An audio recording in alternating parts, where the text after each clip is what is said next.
हरे कृष्णा। भक्ति शास्त्र के पाठ्यक्रम में आप सभी का स्वागत है। तो आज हम इकाई एक, जिसमें एक से लेकर 6 तक अध्याय आते हैं, उसका आज हम चौथा चौथा पाठ करने वाले हैं। और चौथे पाठ में हम दूसरे अध्याय के श्लोक संख्या 12 से श्लोक संख्या 48 तक आज पढ़ने वाले हैं और उस पर हम चर्चा करने वाले हैं। और आज का जो पाठ है वो बहुत ही महत्वपूर्ण है। क्यों? क्योंकि आज हम सीखने जा रहे हैं आत्मा के बारे में। आज भगवान अर्जुन को आत्मा के बारे में ज्ञान देंगे, जो कि आध्यात्म का बेसिक है, आध्यात्म का आधार है। तो कोई भी धर्म हो, कोई भी, तो सबका आधार क्या है? सबका आधार यही है कि हम लोग शरीर नहीं है, हम लोग आत्मा है। सर्वे वयम अतः परम। तो इसीलिए यह अध्याय बहुत ही महत्वपूर्ण होने वाला है। तो इससे पहले कि हम आगे इस पार्ट में बढ़े, एक बार हम देखते हैं कि पिछले अध्याय में हमने क्या क्या सीखा। पिछले अध्याय में हमने विस्तार से चर्चा की वर्णाश्रम धर्म के सिद्धांतों के बारे में। उसके बाद हमने देखा कि अर्जुन के वर्णाश्रम धर्म के सिद्धांत क्या उसे कहते हैं, क्यों अर्जुन को युद्ध करना चाहिए। फिर हमने देखा कि भगवत गीता का एक महत्वपूर्ण श्लोक, जहां से पूरी भगवत गीता एक नया मोड़ ले लेती है। तो श्लोक कौन सा था, कोई बता सकते हैं? उस श्लोक पे हमने चर्चा की और हमने ये भी जाना कि उस श्लोक को हम अपने जीवन में, उस श्लोक के सिद्धांतों को किस प्रकार अपना सकते हैं।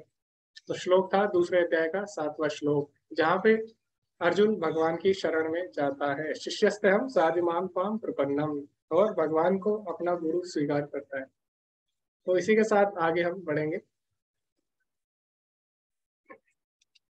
तो इस प्रकार अर्जुन ने क्या बोला भगवान से दूसरे अध्याय के 7वें श्लोक में? धर्म सम्मूढ़ चेता, कि मैं धर्म सम्मूढ़ चेता, यानी जो मेरा हृदय है वो सही निर्णय नहीं ले पा रहा है। तो आप मुझे बताइए क्या करना है, क्या नहीं करना। और अर्जुन ने युद्ध ना करने के 5 कारण दिए। तो 5 कारण कौन से थे? इनमें से जो 4 कारण है वो हमने पिछले अध्याय में सीखे। पहले अध्याय में 4 कारण थे। करुणा, अर्जुन ने बोला कि हमें इन पे दया करनी चाहिए। दूसरा कारण अर्जुन ने दिया, इसमें कोई भी आनंद नहीं है, अपने परिवार वालों को मारकर राज्य करना, ये इसमें कोई भी आनंद नहीं है। फिर अर्जुन ने बोला इस अगर हम ऐसा करते हैं तो इससे हमें पाप लगेगा। चौथा कारण अर्जुन ने दिया कि जो पारिवारिक परंपराएं हैं वो नष्ट हो जाएगी, और परिवार की परंपरा नष्ट होने से ना केवल इस लोक में, ना केवल इस लोक में दुख फैलेगा, बल्कि हमारे पितृ भी दुखी हो जाएंगे। तो इस प्रकार अर्जुन ने 4 कारण पहले अध्याय में दिए। दूसरे अध्याय में अर्जुन ने एक जो कारण दिया वो था असमंजस की स्थिति, कि अब मैं निर्णय नहीं ले पा रहा हूँ। ये श्रेयस या निश्चितम ब्रूहि तन्मे, आप मुझे बताइए कि क्या मेरे लिए श्रेयस्कर है, क्या मेरे लिए श्रेष्ठ है, वो आप मुझे बताइए। तो हमें अर्जुन से क्या सीखना चाहिए इससे? हमें ये सीखना चाहिए, सबसे पहले हमें मानना चाहिए कि हम कोई भी निर्णय लेने में सक्षम नहीं है। हम सारे निर्णय लेने में सक्षम नहीं है, हमें सबसे पहले ये मानना होगा। तो जब तक हम ये नहीं मानेंगे तब तक हम नई चीज नहीं सीख सकते हैं। तो जब तक हम नहीं मानेंगे हम मूर्ख हैं, तब तक हम नई चीज नहीं सीख सकते। तो इसीलिए ऐसा बोला जाता है, जो बिल गेट्स थे वो भी बोलते थे ना, स्टे हंग्री स्टे पुलिस। तो जब तक हम मूर्ख नहीं बनेंगे, जब तक हम अपने आप को मूर्ख नहीं मानेंगे, तब तक हम नई चीजें सीखेंगे नहीं। तो मूर्ख मानना मतलब है शरणागति, अपने आप को गुरु की शरण में ले जाना। तो इसका मतलब ये है, ठीक है। तो अर्जुन ने क्या किया? अर्जुन ने स्वीकार किया कि वो निर्णय लेने में सक्षम नहीं है, तो उसने भगवान की शरण ली, ठीक है। और मैंने आपको बताया था कि अभी भगवान प्रत्यक्ष रूप में हमारे सामने नहीं है, तो हमें किसकी शरण लेनी है? हमें गुरु साधु और शास्त्र की शरण लेनी है। और ऐसा नहीं है भगवान हमारे सामने नहीं है, भगवान हमेशा हमारे साथ है अपनी शिक्षाओं के रूप में। तो मैंने आपको दिखाया ही था भगवत गीता यथा भी। तो इस प्रकार हमें शास्त्रों की, गुरु की और भक्तों की शरण लेनी है। अभी अर्जुन ने, मैंने आपको बताया कि जब ये 5 कारण दिए, तो हो सकता है हर कोई तालियां बजाता और हर कोई इसकी प्रशंसा करता। अगर हमारे जैसा कोई साधारण प्राणी होता तो उसे लगता है कि अर्जुन ने बिल्कुल सही बात बोली, और हो सकता है वो तालियां भी बजाता अर्जुन के लिए। लेकिन गुरु का काम क्या है? गुरु का काम तालियां बजाना नहीं है, गुरु का काम है शिष्य की गलती ढूंढना। यही गुरु का वास्तविक कार्य है। वैसे एक वैष्णव को किसी में कमी नहीं ढूंढनी चाहिए, मैंने आपको पहले भी बताया था, क्योंकि वैष्णव अपने आप को सबसे तुच्छ समझते हैं ना, प्रणाद अपि सुनीच है ना, करोर अपि सहिष्णुना। लेकिन जब बात आती है गुरु की, तो गुरु का कर्तव्य क्या है? गुरु का कर्तव्य है शिष्य की कमियां ढूंढना, क्योंकि अगर गुरु शिष्य की कमियां नहीं ढूंढेगा तो शिष्य को कभी पता ही नहीं लगेगा उसकी कमियों के बारे में, और वही कमियां हो सकता है आगे जाके शिष्य का नाश कर दे, शिष्य के पतन का कारण बन जाए। तो इसीलिए गुरु का काम है गलतियां ढूंढना। तो जब अर्जुन ने भगवान को 5 कारण बताए, तो ऐसा नहीं है भगवान ने तालियां बजाई कि अर्जुन तुमने तो बहुत अच्छी बात बोली है। भगवान ने क्या किया, अर्जुन को डांटा। अशोच्यान अन्वशोचस्तम प्रज्ञावादश्च भाषसे गतासूना गतासूषम नाम सोचंती पंडिता। भगवान ने बोला तुम पंडितों की तरह यानी विद्वानों की तरह बातें कर रहे हो, लेकिन तुम वास्तव में मूर्ख हो। तो गुरु का ये काम है, गुरु का काम है शिष्य को डांटना। तो भगवान ने अर्जुन को डांटा। और अब हम देखेंगे कि भगवान किस तरह अर्जुन के सारे कारणों का खंडन करते हैं। एक एक करके भगवान क्या करेंगे, अर्जुन के सारे कारणों का खंडन करेंगे। तो इसी के साथ हम आगे बढ़ते हैं। हरे।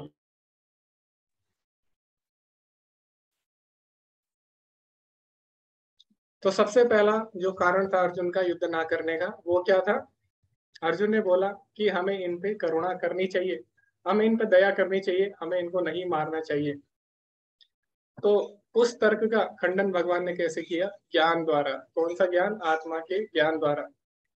तो भगवान ने अर्जुन को बताया वास्तव में तुम दया किस पे कर रहे हो, वास्तव में तुम शरीर पे दया कर रहे हो। तुम जो भी सोच रहे हो, तुम्हारी जो चेतना है वो शारीरिक स्तर पर है, लेकिन वास्तव में हम सभी लोग शरीर नहीं है। सर्वे वयम अता परमा, हम सब लोग शरीर से ऊपर है, हम लोग क्या है, आत्मा है। तो तुम जो दया दिखा रहे हो वो शारीरिक स्तर पर है, तो वो फिजिकल प्लेटफॉर्म पे है, लेकिन वास्तव में हम लोग क्या है, स्पिरिट सोल है, हम लोग आत्मा है। तो यहाँ पे प्रभुपाद जी उदाहरण भी देते हैं। जैसे मान लो कोई व्यक्ति डूब डूब रहा है, तो अगर कोई व्यक्ति डूब रहा है तो आपको क्या करना है, आपको उसके कपड़ों को नहीं बचाना, आपको व्यक्ति को बचाना होगा। तो इसी प्रकार हमें अगर दया दिखानी है वास्तव में, तो हमें शरीर पे नहीं, हमें आत्मा पे दया दिखानी होगी। तो भगवान उसे बताते हैं वास्तव में हम क्या है, वास्तव में हम आत्मा है। तो अभी जो 12 से लेके 30 तक श्लोक हैं वो हमें आत्मा के बारे में बताते हैं। तो इसमें हम आत्मा के बारे में चर्चा करेंगे। और आप सभी जिनके पास भगवत गीता यथारूप है, आप सभी भगवत गीता खोल सकते हैं। हम एक एक करके सारे श्लोकों पे चर्चा करेंगे, और हम कुछ नई नई चीजें भी सीखेंगे आत्मा के बारे में, और मैं आपसे क्वेश्चन भी करूंगा, तो आप सभी लोग ध्यान से सुनिए। तो सबसे पहला प्रवचन भगवान आरंभ करते हैं 12वें श्लोक से आत्मा के बारे में। तो भगवान बोलते हैं न तवाहम जातु नासम न तम नेमे जनाधिपा न चैव न भविष्यामः सर्वे वयम अतः परमा। भगवान बोलते हैं ऐसे कभी नहीं हुआ कि मैं न रहा हूं या तुम न रहे हो, अथवा ये समस्त राजा ना रहे हो, और ना ही ऐसा कभी भविष्य में होगा। हम सब लोग क्या है, हम सब लोग परम हैं, यानी हम सब लोग शाश्वत हैं। सर्वे वयम अतः परम। तो ये जो श्लोक है इससे मायावाद का खंडन होता है। तो मायावाद क्या कहता है, मायावाद कहता है कि जो आत्मा है वो परमात्मा में विलीन हो जाती है, यानी आत्मा का लक्ष्य क्या है, परमात्मा में विलीन होना। लेकिन अगर आप तात्पर्य पढ़ेंगे प्रभुपाद जी का, तो प्रभुपाद जी लिख रहे हैं ऐसा नहीं है। इस श्लोक के अनुसार क्या है, इस श्लोक के अनुसार भगवान बोल रहे हैं न चैव न भविष्यामः सर्वे वयम अतः परमा। हम सभी लोग भविष्य में भी बने रहेंगे, पहले भी हम थे, अभी भी है, भविष्य में भी रहेंगे। ऐसा नहीं कि हम लोग परमात्मा में विलीन हो जाएंगे। तो इससे ये जो श्लोक है इससे मायावाद का खंडन होता है। ठीक है। और हमें ये भी पता लगता है शास्त्रों से कि आत्मा अलग है, परमात्मा अलग है। आत्मा कभी भी परमात्मा में लीन नहीं हो सकता है, यानी आत्मा कभी भी परमात्मा नहीं बन सकता है। तो दो है, द्वैत। तो जैसे आप देखेंगे तात्पर्य में एक श्लोक भी है कठोपनिषद में, उसमें क्या बोला गया है, नित्यो नित्यानाम चेतनस चेतनानाम एको बहुनाम यो व्यदधाति कामान। तो इसमें बोला गया है नित्यो नित्यानाम, यानी जितनी इटर्नल चीजें हैं, जितनी शाश्वत चीजें हैं नित्य, उसमें परम नित्य है। और जितनी भी चेतन है उसमें सबसे चेतन है वो कौन है, भगवान है। तो नित्यो नित्यानाम यानी सारे जितने भी नित्य हैं उसमें से एक नित्य है, तो यानी सारी आत्मा है, उसमें से एक परम आत्मा है। तो इस तरह दो है। ठीक है, आत्मा अलग है, परमात्मा अलग है। तो यहाँ पे कृपा जी हमें ये बताते हैं। अभी आगे आप इसी श्लोक में तात्पर्य में पढ़ेंगे। तो कृपा जी बोलते हैं, कृष्ण सदा सर्वदा अपना अस्तित्व बनाए रहे हैं। यदि उन्हें सामान्य चेतना वाले सामान्य व्यक्ति के रूप में माना जाता है, तो प्रमाणिक शास्त्र के रूप में उनकी भगवत गीता की कोई महत्ता नहीं होगी। एक सामान्य व्यक्ति मनुष्यों के 4 अवगुणों के कारण श्रवण करने योग्य शिक्षा देने में असमर्थ रहता है। तो जो मायावादी है वो क्या बोलते हैं कि भगवान वास्तव में निराकार है, जो परम सत्य है, लेकिन जब परम सत्य माया में मिल जाता है, जब माया उसको ढक लेती है, तो वो साकार रूप ले लेता है। तो जितने भी भगवान के रूप है, राम है, कृष्ण है, वराह है, तो मायावादियों को मानना वो सब क्या है, माया है।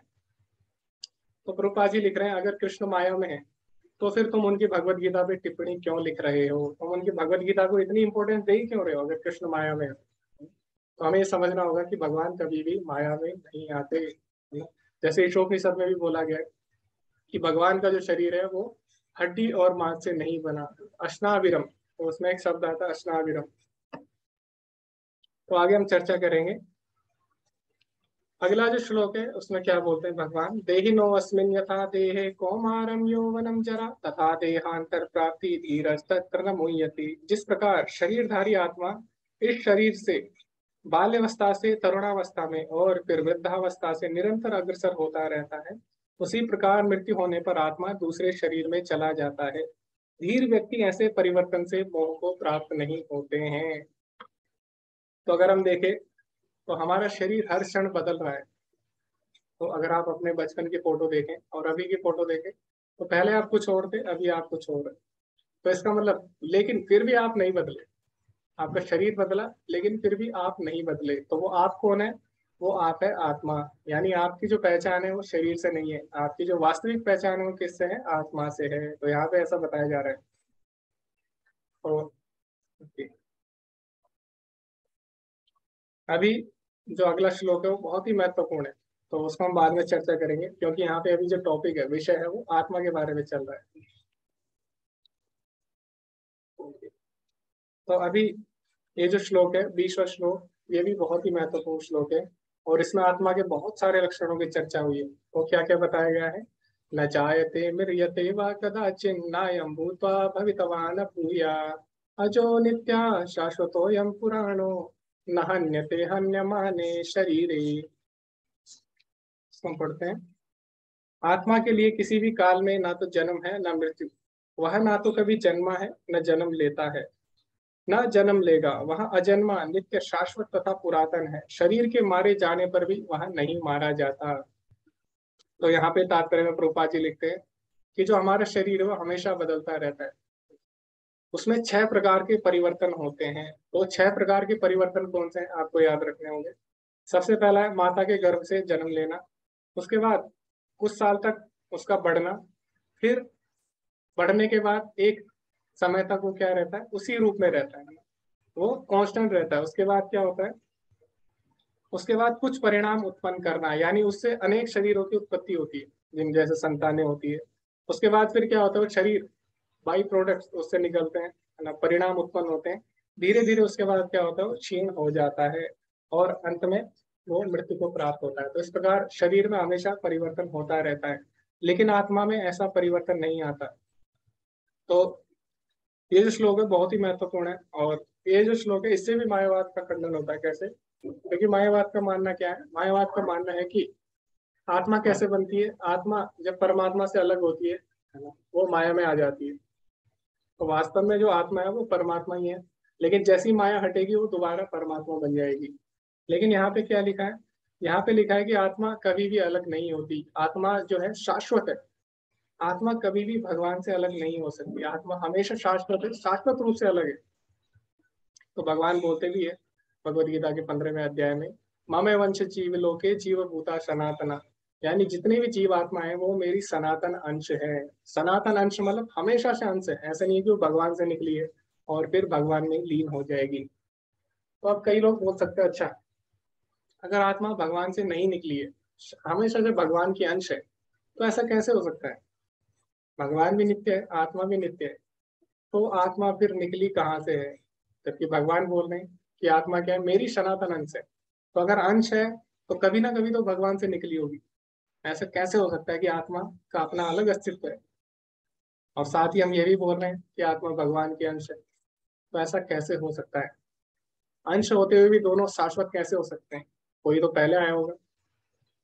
लेकिन भगवान बोले नहीं, वो मेरी अंश है लेकिन हम दोनों शाश्वत है। ऐसा कैसे संभव है, आप में से कोई बता सकते हैं। तो आत्मा अगर परमात्मा से निकली तो उसमें एक भी हो जाएगी, लेकिन यहाँ पे बोला गया नहीं, ऐसा नहीं है, आत्मा शाश्वत है। और भगवान भी शाश्वत है, लेकिन फिर भी भगवान बोले वो मेरी अंश है। तो ऐसा कैसे हो सकता है? दोनों ही कॉन्ट्राडिक्टरी हो गया ना, दोनों ही आपस में काट रहे हैं ना। एक तरफ भगवान बोले आत्मा मेरी अंश है, दूसरी तरफ बोल रहे आत्मा क्या है, नित्य है, कभी भी किसी से अलग नहीं हुई है। तो कोई इसका आंसर दे सकता है? हरे कृष्ण।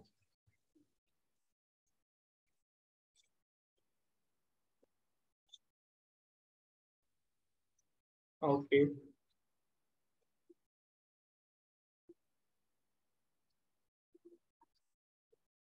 भगवान की, पता नहीं माता जी आपने क्या लिखा है, समझ नहीं आया मेरे। हरे कृष्णा।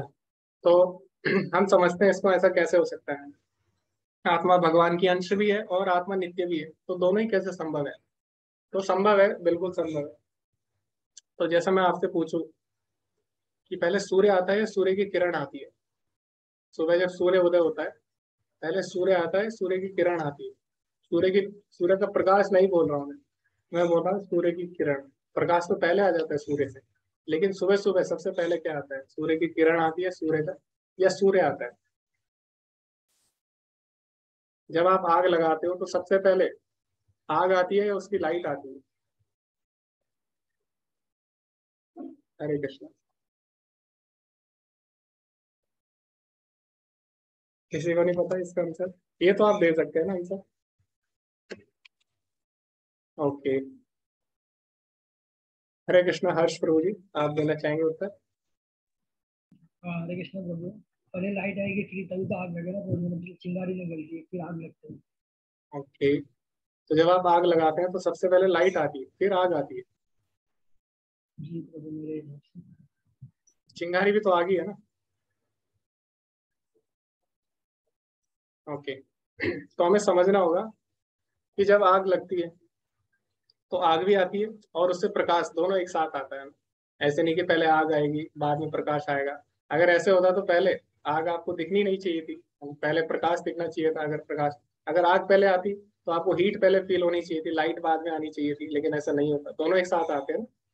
तो आग और आग का प्रकाश दोनों एक साथ आते हैं, लेकिन जो प्रकाश की किरणें हैं आग की, वो क्या है, आग का अंश है, लेकिन दोनों एक साथ भी आए हैं। इसी प्रकार भगवान भी नित्य है, आत्मा भी नित्य है। यानी सूरज और सूर्य की किरण एक साथ आती है दोनों।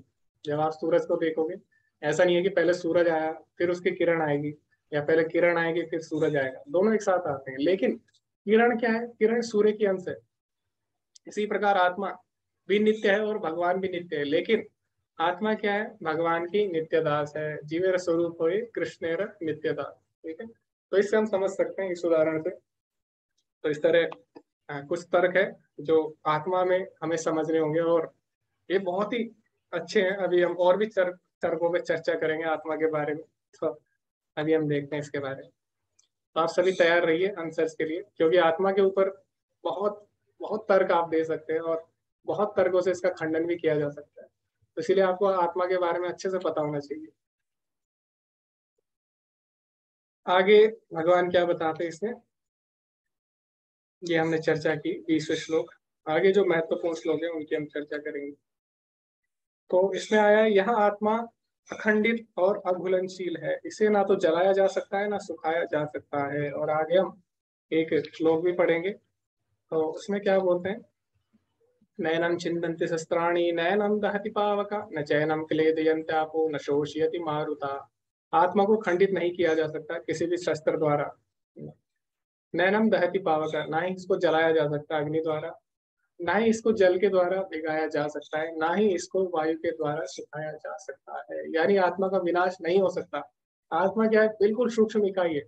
जैसे आपने पढ़ा होगा फिजिक्स में, फिजिक्स में हम बोलते हैं कि सबसे छोटी इकाई क्या है, एटम है। एटम नहीं है, पहले ऐसा बोलते थे एटम है, लेकिन बाद में हमें पता चला उससे भी छोटे क्या है, इलेक्ट्रॉन। बाद में हमें पता लगा नहीं, इससे भी छोटे हैं, है ना। तो इससे उन्हें हम सब एटॉमिक पार्टिकल बोलते हैं, ठीक है। तो इससे भी छोटे हैं। तो इस प्रकार हम देखें, भौतिक चीजों की कोई सीमा ही नहीं है, लेकिन सीमा है किसकी, आत्मा की। आत्मा को आप खंडित नहीं कर सकते। आत्मा की सीमा है, उसको आप खंडित नहीं कर सकते, हमेशा उसका अस्तित्व बना रहेगा। कोई भी शस्त्र ऐसा नहीं है, कोई भी कोई भी हथियार ऐसा नहीं है जो आत्मा का खंडन कर सके। तो इससे हमें क्या पता लगता है, इससे दो चीजें हैं सीखने की। अगर किसी को ये पता लग जाता है कि हम वास्तव में आत्मा है और कोई भी हमें नहीं मार सकता, तो इससे क्या होगा, इससे व्यक्ति के जीवन में डर कम हो सकता है और भगवान की भक्ति में बहुत ही अच्छी तरीके से वो आगे बढ़ जाएगा। क्यों? क्योंकि उसको पता है जीवन में कोई भी दुख आए, कोई भी परिस्थिति आए, हम लोग क्या है, आत्मा है, हमारा कभी भी नाश नहीं होगा, तो इसीलिए हमें डरने की आवश्यकता नहीं है। तो इसीलिए भक्ति में समझना बहुत ही जरूरी है कि हम लोग आत्मा है और आत्मा का कभी भी नाश नहीं होता, तो इसीलिए हमें किसी भी परिस्थिति में डरना नहीं चाहिए। अभी जो अगला श्लोक है उससे मैं आपको क्वेश्चन पूछूंगा, जो लोग बायो वाले हैं, क्योंकि बायो में बहुत चर्चा चलती है आत्मा के ऊपर, आत्मा और शरीर के ऊपर, तो जो बायो वाले हैं उनसे मैं क्वेश्चन पूछूंगा, ठीक है। तो इसमें लिखा है जातस्य ही ध्रुवो मृत्यु ध्रुवम जन्म मृतस्य च तस्मात् अपरिहार्यर्थे न तम शोचितुम अर्हसि। इसमें भगवान साफ साफ बोल रहे हैं जिसका जन्म हुआ है उसकी मृत्यु भी होगी। जातस्य ही ध्रुवो मृत्यु, जिसका जन्म हुआ उसकी मृत्यु होनी ही होनी है, और जिसकी मृत्यु हुई उसको अगला शरीर मिलेगा ही मिलेगा। अब वो उसके कर्म पे निर्भर करेगा। अगर उसके कर्म अच्छे होंगे, उसने भगवान की भक्ति की होगी, तो उसको आध्यात्मिक शरीर मिलेगा। अगर उसने भगवान की भक्ति नहीं की तो उसे भौतिक शरीर मिलेगा। लेकिन जिसकी भी मृत्यु होगी, भगवान बोले उसका जन्म भी निश्चित है। तस्मात् अपरिहार्यर्थे न तम शोचितुम अर्हसि। इसीलिए तुम्हें शरीर के लिए चिंता करने की आवश्यकता बिल्कुल भी नहीं है। तो एक जेलीफिश है, और जेलीफिश के बारे में क्या है रोचक, कि जो जेलीफिश है वो अमर है, ऐसा बोला जाता है विज्ञान में, तो कभी भी बूढ़ी नहीं होती। तो वो क्या करती है, वो जैसी वृद्धावस्था उसकी आती है, जैसी dwindle होने लगती है उसकी बॉडी, तो वो क्या करती है, तुरंत अपने आप को एक नए शरीर में परिवर्तित कर लेती है। तो नई जेलीफिश आ जाती है और दोबारा से वो अपनी युवा अवस्था या जो पहले वाला शरीर है उसको प्राप्त कर सकती है। लेकिन भगवान यहाँ पे बोल रहे हैं ज्यादा से ही ध्रुव मृत्यु। भगवान जो है वो बोल रहे हैं जिसका जन्म हुआ उसकी मृत्यु भी होगी। लेकिन जो जेलीफिश है उसके केस में ऐसा क्यों हो रहा है, यानी भगवान की बात क्या यहाँ पे गलत हो जाती है? हमें पता है भगवान की बात गलत नहीं हो सकती, तो इसको आप किस तरह से समझाएंगे? भाई वाले उनको ये बात पता होगी। ऐसी बहुत सारी और भी स्पीसीज है, पर जेलीफिश के बारे में ज्यादा चर्चा की जाती है। तो क्या कोई बता सकते हैं? इसको तो कोई भी बता सकता है ना, जरूरी नहीं है बायो वाले ही बता। तो रुचि माता जी है तो इसको बताना चाहिए। जी माता जी, हरे कृष्णा। हरे कृष्ण प्रभु जी। तो इसका मतलब मेरे दिमाग में ये आंसर आ रहा है कि अगर कोई हम बॉडी को देख रहे हैं, तो जो बॉडी है जैसे वो मतलब दूसरे उसमें ट्रांसफॉर्म हो रहा है, तो बॉडी ट्रांसफॉर्म हो रही है उसके, पर भगवान ने जो बोला है कि जो आया है उसकी मृत्यु पक्का होगी। तो मृत्यु से मतलब भगवान का ये है कि जो मतलब कि जिस शरीर में आत्मा गई है उस शरीर को वो छोड़ेगी। तो मृत्यु से भगवान का ये मीनिंग है। तो जब वो बॉडी वाला चेंज हो रहा है तो फिर वहां पे कहीं ना कहीं आत्मा तो उसकी हो ही रही है ना, मतलब कभी ना कभी तो जाएगी उस शरीर को छोड़ के। हरे कृष्णा। तो ये भी एक सही लॉजिक है कि वास्तव में मृत्यु मतलब ये नहीं है कि दूसरे नई शरीर में जाना। वास्तव में हमारी मृत्यु हर क्षण हो रही है, क्योंकि हम भी तो हर क्षण शरीर बदल रहे हैं, तो इसी को मृत्यु बोला गया, शरीर बदलने को ही। तो इस तरह जो जेलीफिश है वो भी अपना शरीर बदल रही है, तो अच्छे, तो उसको भी माता जी मृत्यु बोल रही है। ओके। लेकिन भगवान बोल रहे हैं कि शरीर भी बदलना पड़ेगा, लेकिन जेलीफिश ऐसा नहीं करती। तो ऐसा कैसे हो सकता है कि वो एक ही शरीर में रहेगी, जबकि भगवान बोलते हैं 13वें अध्याय में, पुरुषा प्रकृति स्तो ही भुंक्ते प्रकृति जान गुणा कारणम गुण संगोस्य सद असद योनि जन्मशु। कि जब जो जीवात्मा प्रकृति के संपर्क में आती है तो सद असत योनि जन्मशु, यानी वो उच्च और निम्न योनि में बार बार जाती रहती है, जाती रहती है, जाती रहती है। लेकिन यहाँ पे हम देख रहे हैं कि जो जेलीफिश है वो तो एक ही योनि में अटक गई है। जी हरे कृष्णा सनी प्रभु जी। हरे कृष्णा प्रभु जी। जी जी। प्रभु जी, जैसे कि कुछ चीजों में ऐसी होती है, जैसे कि उसके जन्म लेने की प्रोसेस कुछ पौधों में पाए जाते हैं, फंगल पौधों में, और कुछ ऐसे भी पौधे थे जो बडिंग के द्वारा उत्पन्न होते हैं, और कुछ है जो फ्यूजन के द्वारा उत्पन्न होते हैं। तो इसमें जो प्रोसेस है जेली फिश का वो वही है कि वो जो पुरानी शरीर जो होती है वो तो चली जाती है, जो बूढ़े हो जाते हैं वो चले जाते हैं, बट वो अपना एक नया शरीर को धारण कर लेती है। तो उसका तो जो विनाश है, जो मरने का उसका कारण है, जो मर रहा है वो उसका पुराना वाला जो शरीर था वो तो छन छन मर रहा है, वो तो चला गया। बट उसने क्या किया, यहाँ पे एक नई उत्पत्ति कर ली कि उसी प्रकार से उसका जन्म मतलब उस पर निर्धारित रहता है जेली फिश में। ओके जी प्रभु जी, धन्यवाद। तो प्रभु जी ने पेड़ के एग्जाम्पल से भी समझाया। जैसे पेड़ क्या होता है, पेड़, आप नया पेड़ लगाएंगे तो उसको आप कलम पे भी लगा सकते हैं। एक पेड़ का तना काट के, टहनी काट के आप लगाएंगे, वहां से नया पेड़ आ जाएगा। तो वहां से जब हम नया पेड़ लगाएंगे, दोनों अलग अलग पैरेलल ही हो सकते हैं, ये पेड़ भी जिंदा रहेगा, ये पेड़ भी जिंदा रहेगा। तो यहाँ पे दोनों शरीर अलग अलग है।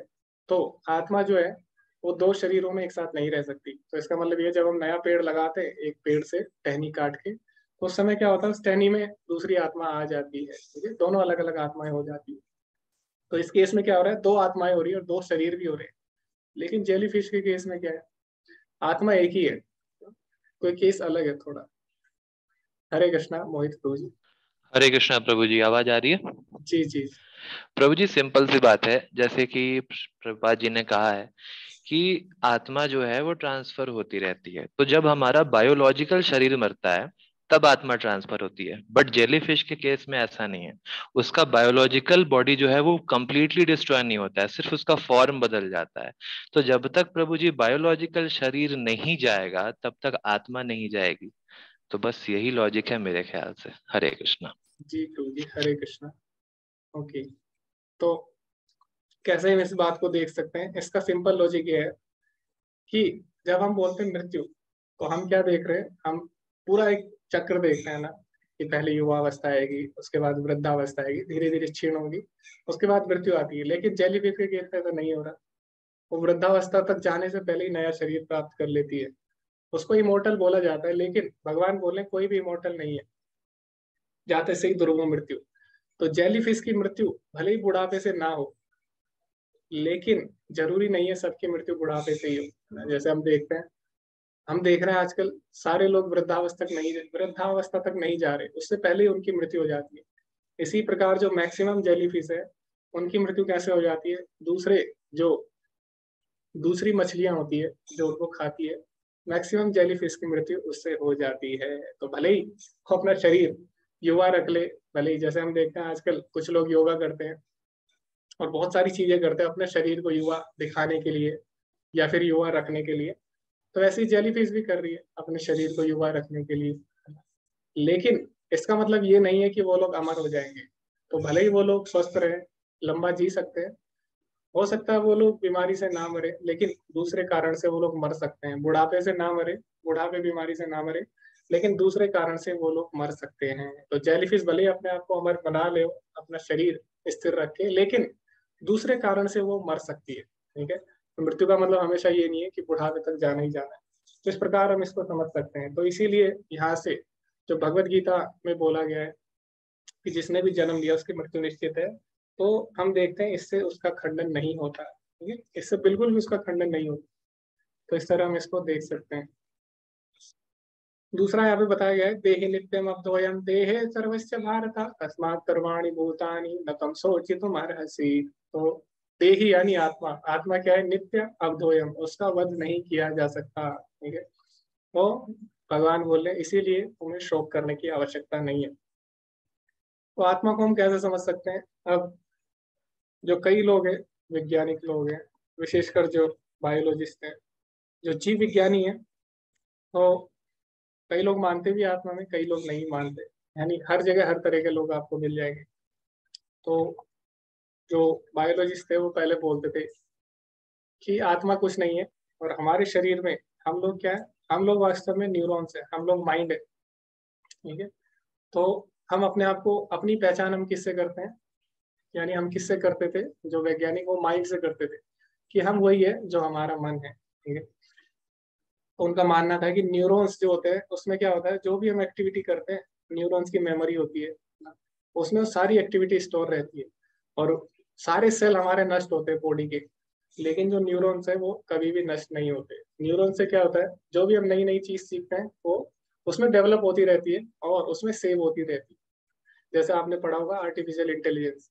तो आर्टिफिशियल इंटेलिजेंस में क्या होता है, जो मशीन होती है वो अपनी पुरानी गलतियों से सीखती है, तो एक बार उसने गलती की दोबारा नहीं करती।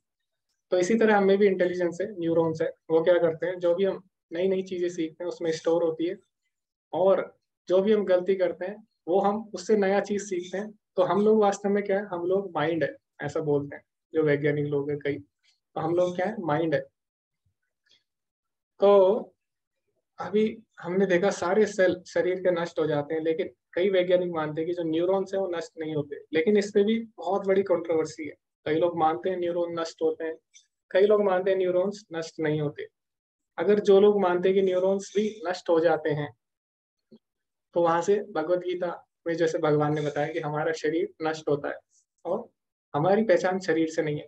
तो अगर आप ये मानते हैं कि न्यूरॉन्स, हमारे न्यूरॉन्स नष्ट नहीं होते, फिर तो सिंपल है आत्मा को समझना, बिल्कुल ही सरल है कि हम लोग शरीर नहीं है, क्योंकि हमारा शरीर तो हर क्षण नष्ट हो रहा है। लेकिन फिर साइंटिस्ट बोलते नहीं, शरीर नष्ट हो रहा है, सारे सेल नष्ट हो रहे हैं, लेकिन एक सेल है जो नष्ट नहीं होते, वो कौन से, न्यूरॉन।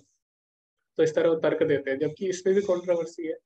दूसरा, अगर हम लोग इस शरीर को जब धारण करते हैं, हमारे न्यूरॉन्स नई नई चीजें सीखते हैं, फिर हम वो एक्टिविटी करते हैं।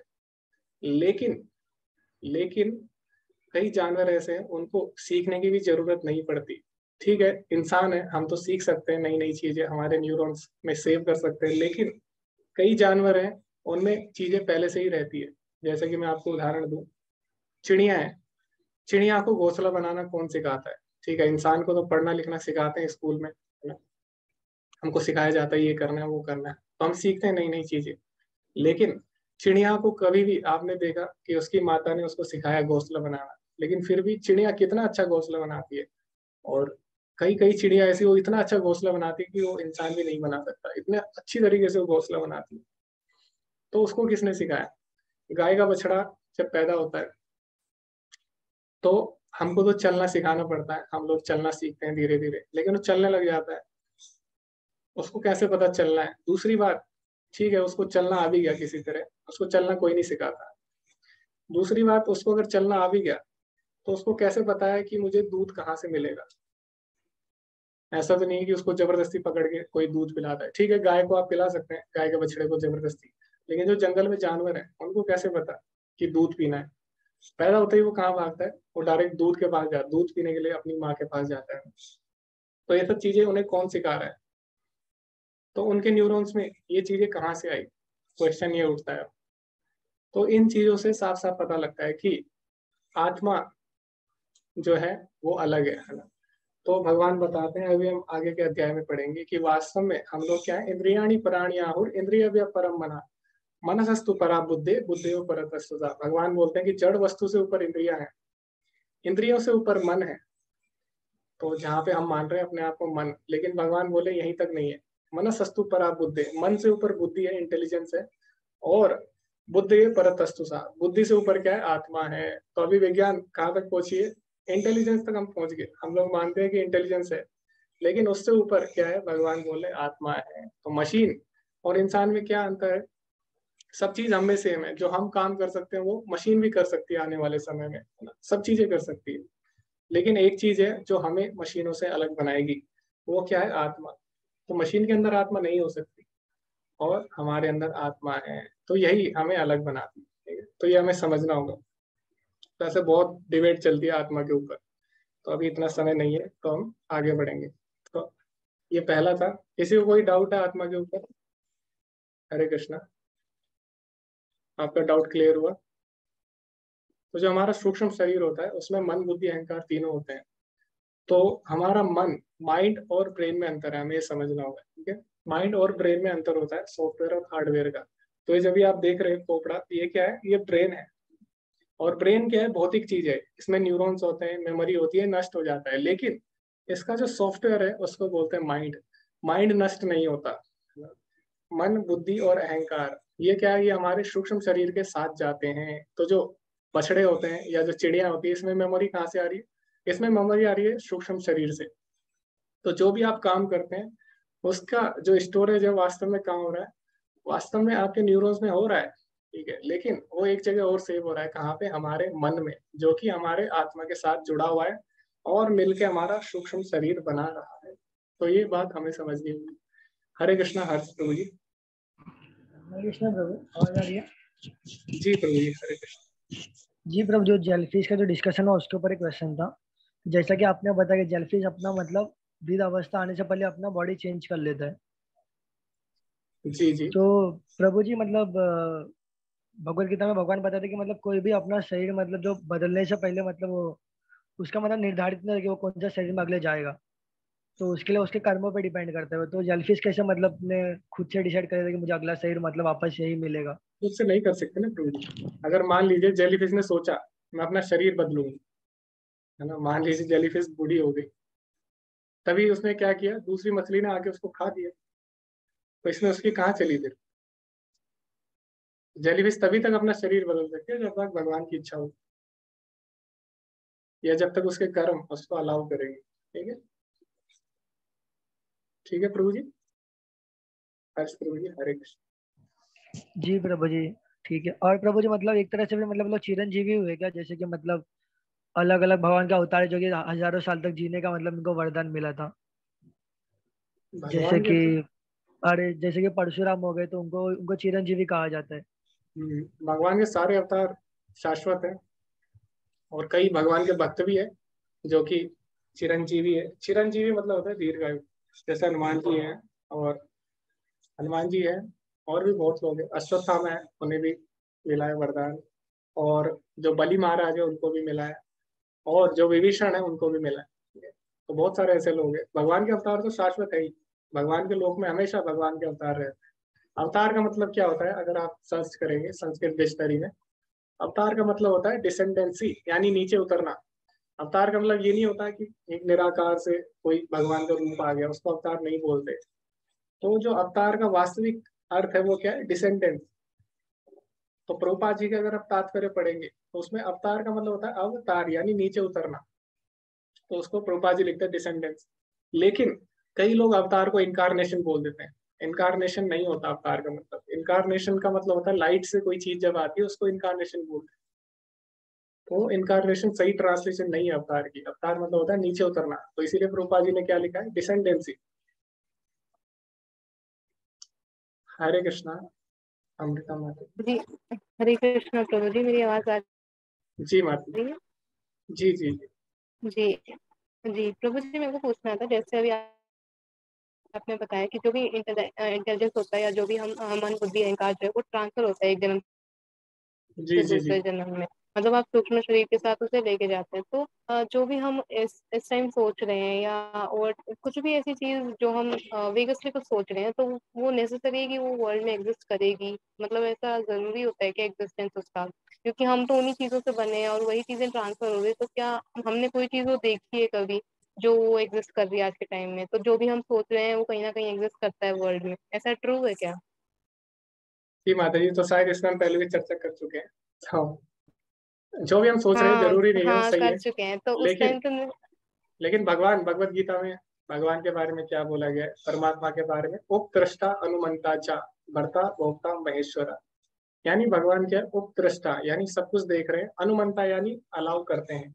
तो भगवान क्या है, सब चीज सैंक्शन करते हैं। जो भी आपकी इच्छाएं होती है भगवान जरूर पूरी करते हैं सैंक्शन करके। तो जो भी हम सोचते हैं, जो भी हमें दिखाई देता है, जरूरी नहीं है वो सही हो, लेकिन क्योंकि आपने इच्छा की है और भगवान का काम है उनको पूरी करना। तो जब वो इच्छाएं वास्तव में पूरी नहीं हो सकती रियलिटी में, तो कभी कभी क्या होता है, कभी कभी भगवान सपनों के द्वारा उनको पूरा कर देते हैं। जैसे मान लो आपकी इच्छा थी उड़ने की, लेकिन पॉसिबल नहीं है। ठीक है, फ्लाइट में आप उड़ सकते हैं वो अलग बात, लेकिन आपकी उड़ने की इच्छा थी। तो कभी कभी आपको ऐसे सपने आएंगे कि मैं उड़ रही हूँ और मैं इसी शरीर में उड़ रही हूँ। तो ऐसा पॉसिबल नहीं है, लेकिन क्योंकि आपने इच्छा की, तो कभी कभी भगवान आपकी इच्छाओं को पूरा कर देते हैं सपने के रूप में। तो ऐसा आता है। तो जरूरी नहीं है जो भी हमें सपना आ रहा हो पॉसिबल ही हो। सपना डिपेंड करता है हमारी इच्छाओं पे। और हमारी इच्छाएं काफी हद तक जो हमने पहले काम किए उस पर भी निर्भर करती है। तो हो सकता है पूर्व जन्म में कोई आ, नदी में डूब के मरा हो, तो उसको बार बार सपने आते हैं डूबने के, आना कई लोगों का आते हैं। तो ऐसा भी होता है। तो बहुत चीजों पे डिपेंड करते हैं जो भी हम देखते हैं सपने। तो सपनों के बारे में अगर आपको एनालिसिस पढ़ना है, तो एक समुद्री का शास्त्र है, उसमें पूरा एनालिसिस है कि हमें सपने क्यों आते हैं, जो भी हम देखते हैं उसका क्या संबंध है हमारे जीवन से, तो उसमें पूरा डिटेल में लिखा है। ठीक है माता जी? जी नहीं जी प्रभु हाँ। जी, मेरे को सपनों से रिलेटेड नहीं पूछना था। मैं ये बोल रही थी, जैसे कोई चीज जो एग्जिस्टेंस में हो, कुछ भी, जैसे सपोज कोई बुक है जो अनडिस्कवर्ड है, जैसे कई साइंटिस्ट हैं जिन्होंने ड्रीम से कुछ चीजें डिस्कवर की है। पहले उन्होंने उसे ड्रीम किया था, देन उसे डिस्कवर किया, तो मतलब उस चीज का एग्जिस्टेंस था पहले, जो ड्रीम में अब आया तो आपने वो डिस्कवर किया, ऐसा। हाँ जी माता जी, तो कई चीजें हैं, कई इच्छाएं जो आपकी पहले जो आपने किया उस पर निर्भर करती है। जैसे आपने पहले मान लीजिए आइसक्रीम खाई, लेकिन बाद में आपको आइसक्रीम नहीं मिल पाई, तो क्या हुआ, आप उसके बारे में सोचने लग गए, तो आगे जाके आपको सपना आएगा उसका। ऐसी कई चीजें हैं जो अभी हुई नहीं है, लेकिन आपकी इच्छा है, वो भी आप देख सकते हो पहले। तो कई चीजें पूर्व में हो चुकी है, वो भी आप उसकी भी इच्छा कर सकते हैं, जो आगे होने वाली है वो भी आपके मन में आ सकती है। ठीक है, तो चीजें एग्जिस्ट हम्म करेंगी, या तो हम्म पहले करती होगी या आगे जाके करेंगी कहीं ना कहीं, ऐसा हो सकता है। हम्म। जी जी, माता। हरे कृष्ण। हरे कृष्ण। हरे कृष्णा ज्योत्सना माता जी। हरे कृष्णा प्रभु जी। प्रभु जी, मेरा ये प्रश्न है कि जैसे कि कोई भी व्यक्ति की जैसे शरीर छोड़ता है, और शरीर छोड़ने के बाद हम लोग जिस तरह से बार बार ये चीज जान चुके हैं कि शरीर छूटता है और मृत्यु होने के बाद मिलता क्या है, शरीर दूसरा। अभी भी आपने थोड़ी देर पहले ये बताया। तो फिर कई प्रकार के शरीर भी हमने पढ़े सुने। हमें एक बात का कंफ्यूजन अभी तक क्लियर नहीं हो पा रहा है कि जैसे स्वर्ग नर्क वाला प्रकरण बताया जाता है, पाप से नर्क मिलता है और स्वर्ग मिलता है पुण्य के आधार पर। तो स्वर्ग में नर्क में अपनी यातनाएं और स्वर्ग का भोग करने के बाद फिर से शरीर प्राप्त होता है दूसरा, यहाँ पे जन्म लेने के लिए। फिर दूसरी चीज ये नहीं समझ में आ रही, अगर ऐसा होता है तो ये क्यों कहा जाता है कि मृत्यु के बाद पुनः दूसरा शरीर तुरंत मिल जाता है। और तीसरे फिर पितृ क्या है, फिर हमारे पितरों को क्यों बार बार जो है मतलब वो आते हैं पितृ पक्ष में और रहते हैं, फिर वो कैसे रहते हैं। ये तीन चीजों का कंफ्यूजन है, आपसे मुझे पूछना था। जी माता जी, एक एक करके हम चर्चा करेंगे। बहुत ही अच्छा क्वेश्चन है, और बहुत ही ऑब्वियस क्वेश्चन भी है, मतलब सबके मन में आना चाहिए, और इस पर हम चर्चा करेंगे। तो सबसे पहले, जो हमें स्वर्ग मिलता है, नर्क मिलता है, क्या उसमें भी हमें शरीर मिलता है? जी बिल्कुल, शरीर मिलता है। तो जो स्वर्ग होता है उसमें हमें देवी शरीर मिलता है, ठीक है। और जो नर्क होता है उसमें हमें यातना शरीर मिलता है। तो जो देवी शरीर मिलता है वो पूरा भोग करने के लिए बना होता है। जैसे कि जो मानव शरीर है, इसमें आप ज्यादा भोग नहीं कर सकते। आपकी इच्छा होगी मैं बहुत सारे गुलाब जामुन खाऊंगी, लेकिन आप 4-5 से ज्यादा नहीं खा सकोगे, या फिर मान लीजिए आप 10 खा लोगे, 10 से ज्यादा नहीं खा सकोगे। तो जो मानव शरीर है ये भोग के लिए नहीं बना हुआ। लेकिन जो दैवी शरीर है, क्योंकि आपने पुण्य किया है, तो पुण्य के रूप में आपको पुरस्कार मिलता है, तो आपको दैवी शरीर दिया जाता है जिसमें आप अनलिमिटेड भोग कर सकते हैं। तो जो दैवी शरीर होता है उसमें आप ज्यादा भोग कर सकते हैं, ठीक है। और उसमें क्या होता है, उसमें पेट भी खराब नहीं होता। तो जो श्रीमद् भागवतम है उसमें आता है दैवी शरीर कैसा होता है, उसमें पसीना पसीना भी नहीं आता, और उसमें पेट भी खराब नहीं होता। तो उसमें आप अनलिमिटेड भोग कर सकते हैं। इसीलिए आपने देखा होगा स्वर्ग में जो लोग होते हैं वो क्या करते हैं, वो वहाँ पे बहुत सारे भोग करते हैं। इसी तरह अगर आप पाप कर्म करते हो तो आपको पनिशमेंट मिलती है, उसके लिए आपको यातना शरीर दिया जाता है। तो यातना शरीर ऐसा होता है, वो अनलिमिटेड यातना सह सकता है, कभी भी नष्ट नहीं होता है। जैसे हमारा शरीर है, इसको आप किसी को ज्यादा मारोगे तो मर जाएगा, ज्यादा यातना नहीं सह सकेगा। लेकिन जो यातना शरीर होता है वो बहुत ज्यादा यातना सह सकता है। तो यातना शरीर दिया जाता है। तो क्या है, परमानेंट है? नहीं, ये परमानेंट नहीं है। भगवान बताते हैं 9वें अध्याय के 21वें श्लोक में, तेतम मुक्ता स्वर्गलोकम विशालम क्षीणे पुण्य मृत्युलोकम विशंति। जैसे ही किसी के पुण्य खत्म हो जाते हैं, क्षीणे पुण्य मृत्युलोकम विशंति, उसे दोबारा से मृत्युलोक में आना पड़ता है, ठीक है। तो इसीलिए पुण्य कर्म से हमें ठीक है अवार्ड मिल जाएगा कुछ समय के लिए, लेकिन वो शाश्वत नहीं होता। जैसे ही आपके पुण्य खत्म होंगे, जितने आपने पुण्य किए होंगे उतने समय के लिए आप स्वर्ग में रहोगे। जैसे ही आपके पुण्य खत्म होंगे, दोबारा से मृत्युलोक आपको आना पड़ेगा। दूसरा दूसरा जो आपका अगला क्वेश्चन था वो ये था कि पितृ क्या है। तो पितृलोक में क्या होता है, जब कोई जीवात्मा शरीर त्यागती है और जब वो दूसरे ग्रह में जाती है, जो यमलोक है उसमें जाती है, तो यमलोक में क्या होता है, यमलोक में तुरंत जस्टिस नहीं होता। यमलोक में वेटिंग होती है, ठीक है? जैसे यहाँ पे भी वेटिंग होती है ना, आप ऑफिस में जाते हो तो वहाँ पे भी वेटिंग होती है। अभी वहाँ पे जो वेटिंग होती है उसमें क्या होता है, वहाँ का टाइम अलग है, यहाँ का टाइम अलग है ना। तो वहाँ पे अगर जो आपके पितृ जा रहे हैं पितृलोक में, तो वहां पे अगर वो एक दिन रुकेंगे तो यहाँ का कितना हुआ, यहाँ का 1 साल हुआ। तो इसीलिए जो भी आप यहाँ पे हर साल पिंडदान कर रहे हो, तो आपको लग रहा है आप 1 साल में कर रहे हो, लेकिन आपके जो पितृ हैं उनके पास वो हर दिन जा रहा है। क्यों? क्योंकि यहाँ का जो 1 साल है वहाँ का 1 दिन के बराबर है। ठीक है, तो इसीलिए हमें लगता है कि हमारे पितृ इतने साल से भटक रहे हैं। नहीं, वहाँ का समय अलग है, हम यहाँ का समय अलग है। तो वहाँ पे अगर वो मान लीजिए 12 घंटे भी वेट करते हैं, तो यहाँ पे कितने हो गए, 6 महीने हो गए ना। इसीलिए 6 महीने तक हम क्या करते हैं, बहुत सारी चीजें दान वगैरह दे देते हैं। तो इस तरह हम देखते हैं। तो इस तरह पितृलोक के बारे में। ओके, नया शरीर मिलने में समय लगता है, भौतिक शरीर, लेकिन जो सूक्ष्म शरीर है वो तुरंत मिल जाता है। जैसे आप ये शरीर त्यागोगे, सूक्ष्म शरीर में आ जाओगे आप। तो अभी क्योंकि बहुत चर्चा हम कर चुके हैं, तो अभी किसी का कोई डिस्कशन करना है हम लास्ट में करेंगे। तो अभी ये था आत्मा के बारे में। तो अर्जुन ने पहला जो कारण था युद्ध ना करने का, अर्जुन ने क्या दिया था, अर्जुन ने बोला हमें दया करनी चाहिए, लेकिन भगवान ने बोला दया हमें किस पे करनी है, आत्मा पे करनी है, हमें शरीर पे दया नहीं करनी है, हमें वास्तव में आत्मा पे दया करनी चाहिए। तो जो व्यक्ति आत्मा पे दया करेगा वही सही निर्णय ले पाएगा।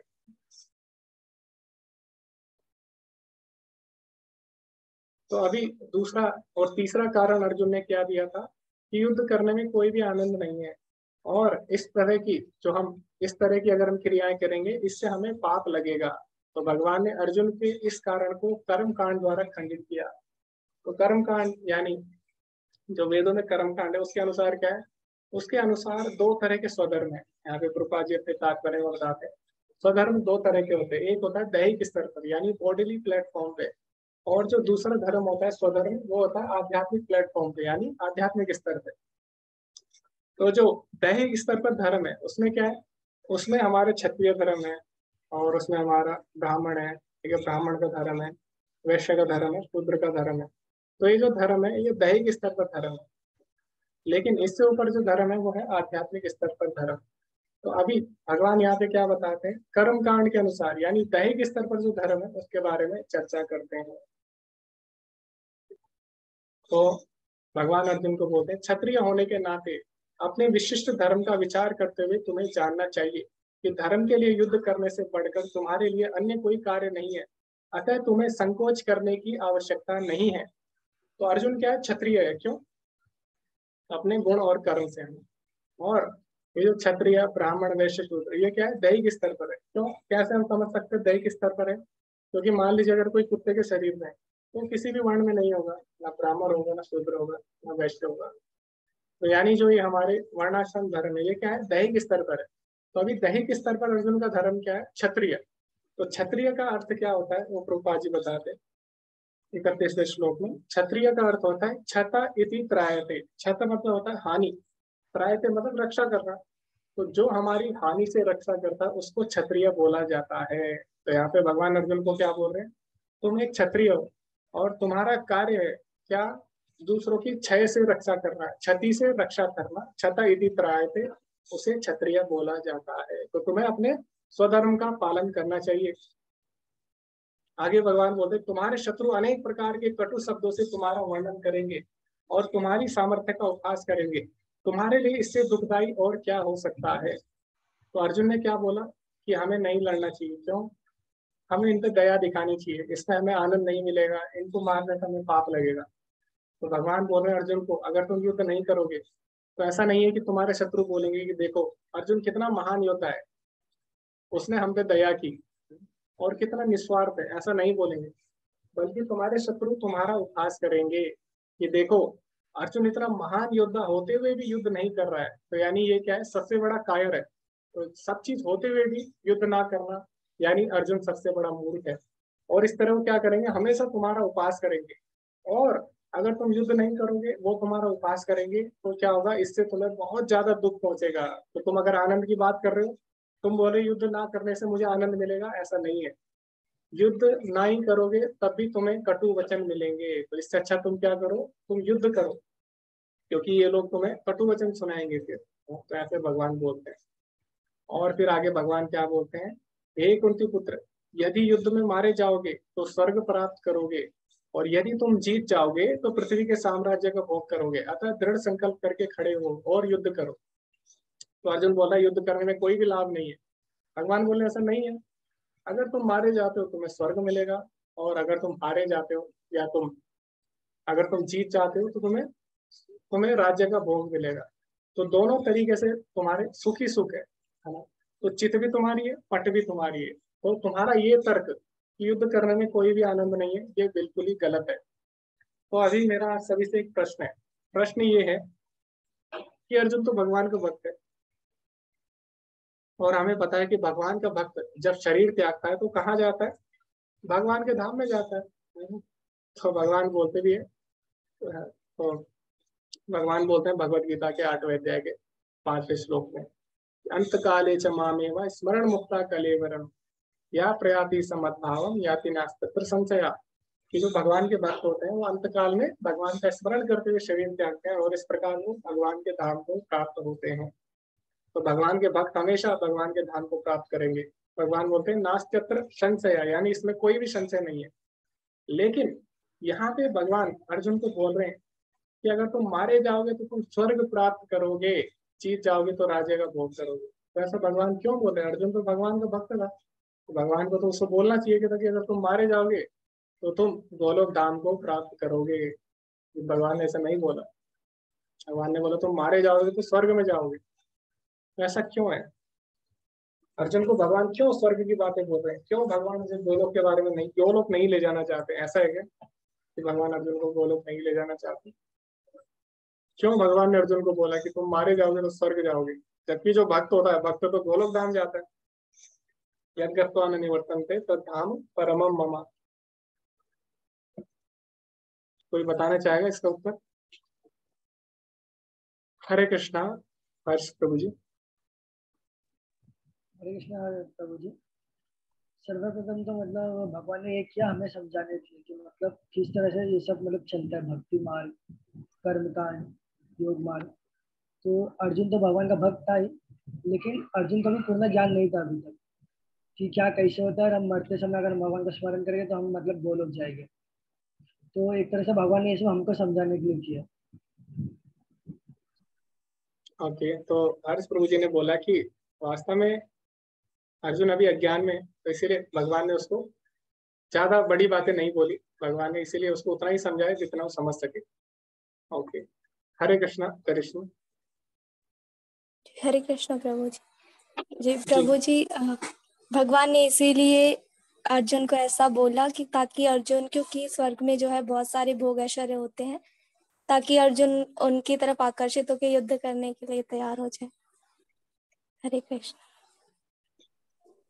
ओके, तो अर्जुन को लालच देने के लिए भगवान ने ऐसे बोला। हाँ, ये भी अलग पॉइंट ऑफ व्यू है। तो ये भी सही है, एक तरह से ये भी पॉइंट ऑफ व्यू सही है। इसीलिए हम लोग डिस्कशन करते हैं, क्योंकि इसमें हमें बहुत सारी नई नई चीजें देखने को मिलती है। सब लोग अच्छे अच्छे आंसर देते हैं। हरे कृष्णा मोहित प्रभु जी। हरे कृष्णा प्रभु जी। प्रभु जी, गोलोक धाम जाने के लिए हमें कोई भी कर्म जो है वो कृष्ण भावनामृत होकर करना पड़ता है। लेकिन वहां पर अर्जुन जो कर्म कर रहा है वो युद्ध के पर्पज से कर रहा है, और उसके दिमाग में उस वक्त सिर्फ युद्ध चल रहा है। तो इसलिए स्वर्ग की बात हुई है। तो गोलोक धाम की बात तो वहां आ ही नहीं सकती है ना प्रभु जी, क्योंकि वो कृष्ण को ध्यान में रख के नहीं होगा वो कर्म। आई थिंक ये जी रीजन होना चाहिए। हरे जी कृष्ण। जी जी, धन्यवाद प्रभु जी। तो प्रभु जी बोल रहे हैं कि अर्जुन की जो चेतना है, अभी कृष्ण भावना भावित नहीं हुआ अर्जुन। अभी अर्जुन 16 माला नहीं कर रहे हैं। तो अभी अर्जुन की चेतना क्या है? बॉडीली प्लेटफॉर्म पे, यानी दैहिक स्तर पर है। इसलिए भगवान बोल रहे हैं कि तुम स्वर्ग जाओगे अगर मारे जाओ तो। हरे कृष्णा। सन्नी प्रभु जी। हरे कृष्ण प्रभु जी। प्रभु जी, मेरे अनुसार ऐसा लगता है कि कृष्ण मतलब श्री कृष्ण जो है वो उसे इसलिए ऐसा अर्जुन को बोल रहे हैं ना, ताकि क्योंकि ये जो गीता बोली गई है वो पूरे मानव समाज के लिए बोली गई है। तो जो उसमें जो मतलब अर्जुन को मतलब जो लोभ दिया जा रहा है कि स्वर्ग में ऐसा होता है ताकि तुम अपने कर्तव्यों को करो। तो भगवान उसे ये डायरेक्टली नहीं बोल रहे हैं कि तुम अपने कर्तव्य करो या ना करो, तुम हमारे भक्त हो, तुम हमारे धाम को आ जाओगे। ताकि भगवान बता रहे हैं इस चीज को कि मनुष्य को जो है मतलब मनुष्यों के लिए आगे आने वाली जो भी पीढ़ी होगी उसे अपने कर्तव्य को करते रहना चाहिए। हरे कृष्ण। जी जी, धन्यवाद प्रभु जी। तो प्रभु जी का कहना ये है कि अपना कर्तव्य पूरा करने के क्या लाभ होते हैं वो भगवान इसमें बताना चाह रहे हैं। तो ठीक है, अगर आप भगवान की भक्ति नहीं भी करते, अगर आप युद्ध करते हो क्षत्रिय समझ कर भी अपने आप को, भगवान का भक्त ना समझ के अगर आप क्षत्रिय समझ कर भी युद्ध करते हो तो तब भी आपको कोई नुकसान नहीं है। हरे कृष्णा अमृता माता जी। जी प्रभु जी। तो माता जी आपकी अभी आवाज हमने नहीं देखा आ कि रही। भगवान अर्जुन को हरे हरे कृष्णा। कृष्णा हरे कृष्णा हरे कृष्णा आवाज आ रही है? जी माता जी थोड़ी ब्रेक हो रही है, सही से नहीं आ रही है आवाज। जी मैं बोलती हूँ, आप बताइएगा प्रभु जी अगर ब्रेक होगी ज्यादा तो। जी जी। जी तो फिर अभी भगवान अर्जुन को समझा रहे होते हैं कि साइकिल क्या है, ये पूरी बर्थ डेथ की, तो वो अभी इतना गॉड रियलाइज हुआ नहीं होता है, तो इसीलिए उसको अभी ये बताते हैं कि अगर तुम युद्ध करोगे तो तुम मतलब लोगों को भी मुक्त कर रहे हो और तुम भी अपने कर्म को अच्छे से निभा रहे हो, तो इससे स्वर्ग की प्राप्ति होती है। और अगर तुम कर्म से भागोगे तो फिर तुम्हें नरक मिलेगा, क्योंकि जो कर्म नहीं करता वो मतलब धरती से नीचे वाले लोगों में जाता है। तो इसलिए तुम्हें कर्म करना चाहिए, इसलिए तुम्हें हेवनली प्लैनेट्स मिलेंगे। लेकिन अभी वो गॉड रियलाइज पूरी तरह से हुआ नहीं था, इसीलिए उसे अभी ये नहीं बोला कि तुम गोलोक जाओगे, तुम अभी कर्म करो, कर्म करोगे तो तुम एटलीस्ट हेवनली प्लैनेट के लायक हो जाओगे। ओके। जी माता जी धन्यवाद। आपने भी वही बोला जैसे कि ईशानी प्रभु जी ने उत्तर दिया कि एटलीस्ट अगर तुम अभी भक्त नहीं हो, ठीक है, अगर तुम क्षत्रिय मान के भी कर्म करते हो तब भी इसमें तुम्हारा कोई नुकसान नहीं है। हरे कृष्णा शुभम प्रभु जी। जी हरे कृष्ण प्रभु। स्वर्ग लोक में अर्जुन जी के पिताजी भी थे उस समय, इसलिए शायद एक और लालच था ये। जी जी प्रभु जी धन्यवाद। ओके, तो सबके अलग अलग विचार हैं, बहुत ही अच्छा लगा। तो ऐसा नहीं है किसी के विचार गलत है, सभी ने सही उत्तर दिया। तो सबसे पहले हमें देखना होगा कि अभी भगवान, हमने अभी चर्चा की थी कि भगवान क्या है, सबसे अच्छे श्रोता भी है और सबसे अच्छे वक्ता भी है। तो भगवान क्या करते हैं, भगवान उसी हिसाब से उत्तर दे रहे हैं जिस हिसाब से अर्जुन के प्रश्न है। जिस लेवल पे अर्जुन पे प्रश्न है उसी लेवल पे भगवान उत्तर दे रहे हैं। जैसे अगर दूसरी क्लास का बच्चा आपके पास आएगा और दूसरी क्लास वाला बच्चा आपसे पूछेगा, दूसरी नहीं, मान लीजिए पहली क्लास का बच्चा, वो आपसे पूछता है कि 2 - 3 कितने होते हैं, 2 - 3, 2 - 3 कितने होते हैं। तो आप उसको ये नहीं बोलोगे -1 होता है, आप बोलोगे नहीं होते, 2 - 3 होते ही नहीं। क्यों? क्योंकि वो उसका जो स्तर है अभी उतना नहीं है, वो समझ नहीं पाएगा। जैसे कि √-1 कितना होता है, अगर अगर 5वीं क्लास का बच्चा है, √1 उसको आप पूछोगे वो बोलेगा 1 होता है। आप बोलोगे, वो बोलेगा √-1 कितना होता है, तो आप क्या बोलोगे उसको, आप बोलोगे अंडर माइनस का होता ही नहीं है कभी। तो जिस हिसाब से हमारा स्तर होता है उसी हिसाब से जो अच्छा टीचर होगा उसी हिसाब से उत्तर देगा।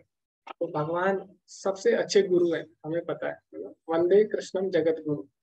तो भगवान क्या कर रहे हैं, उसी हिसाब से उत्तर दे रहे हैं जिस हिसाब से अर्जुन ने प्रश्न पूछे हैं। तो अभी जितने भी अर्जुन के प्रश्न हैं ये क्या है, ये सब शारीरिक स्तर पर है कि मुझे आनंद नहीं मिलेगा, मेरे को पाप लग जाएगा, मुझे दया करनी चाहिए। ये सभी जो प्रश्न है ये क्या है, ये शारीरिक स्तर पे प्रश्न है। तो इसीलिए भगवान जो उत्तर दे रहे हैं वो भी शारीरिक स्तर पर ही है। इसीलिए भगवान अभी आध्यात्मिक जगत की बात नहीं कर रहे।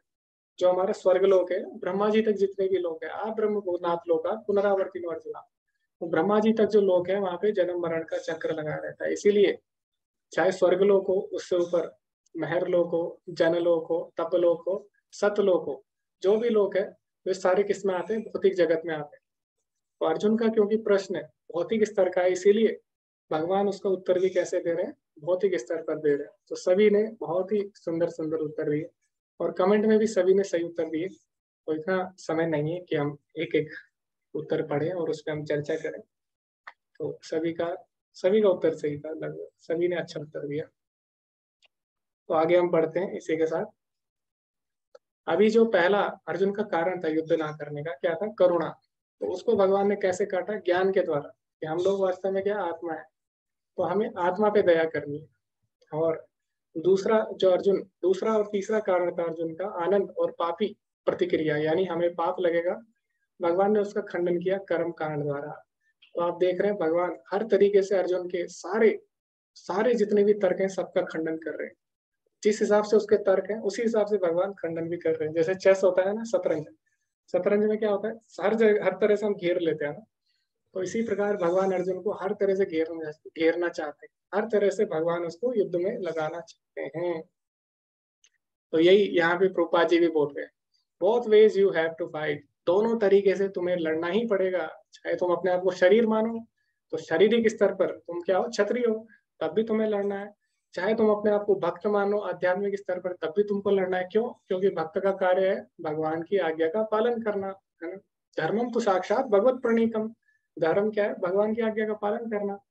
तो इसीलिए प्रभुपाद जी बोले दोनों तरीके से, चाहे भौतिक स्तर पर हो या आध्यात्मिक स्तर पर हो, अर्जुन को लड़ना ही पड़ेगा, क्योंकि भगवान ने चारों तरफ से घेर लिया उसे। Krishna is trying to put Arjuna in the dilemma, भगवान अर्जुन को मोह में डाल रहे हैं। दिस वे और that way you must have to fight, इस तरह या उस तरह, किसी ना किसी तरह तुम्हें लड़ना ही पड़ेगा।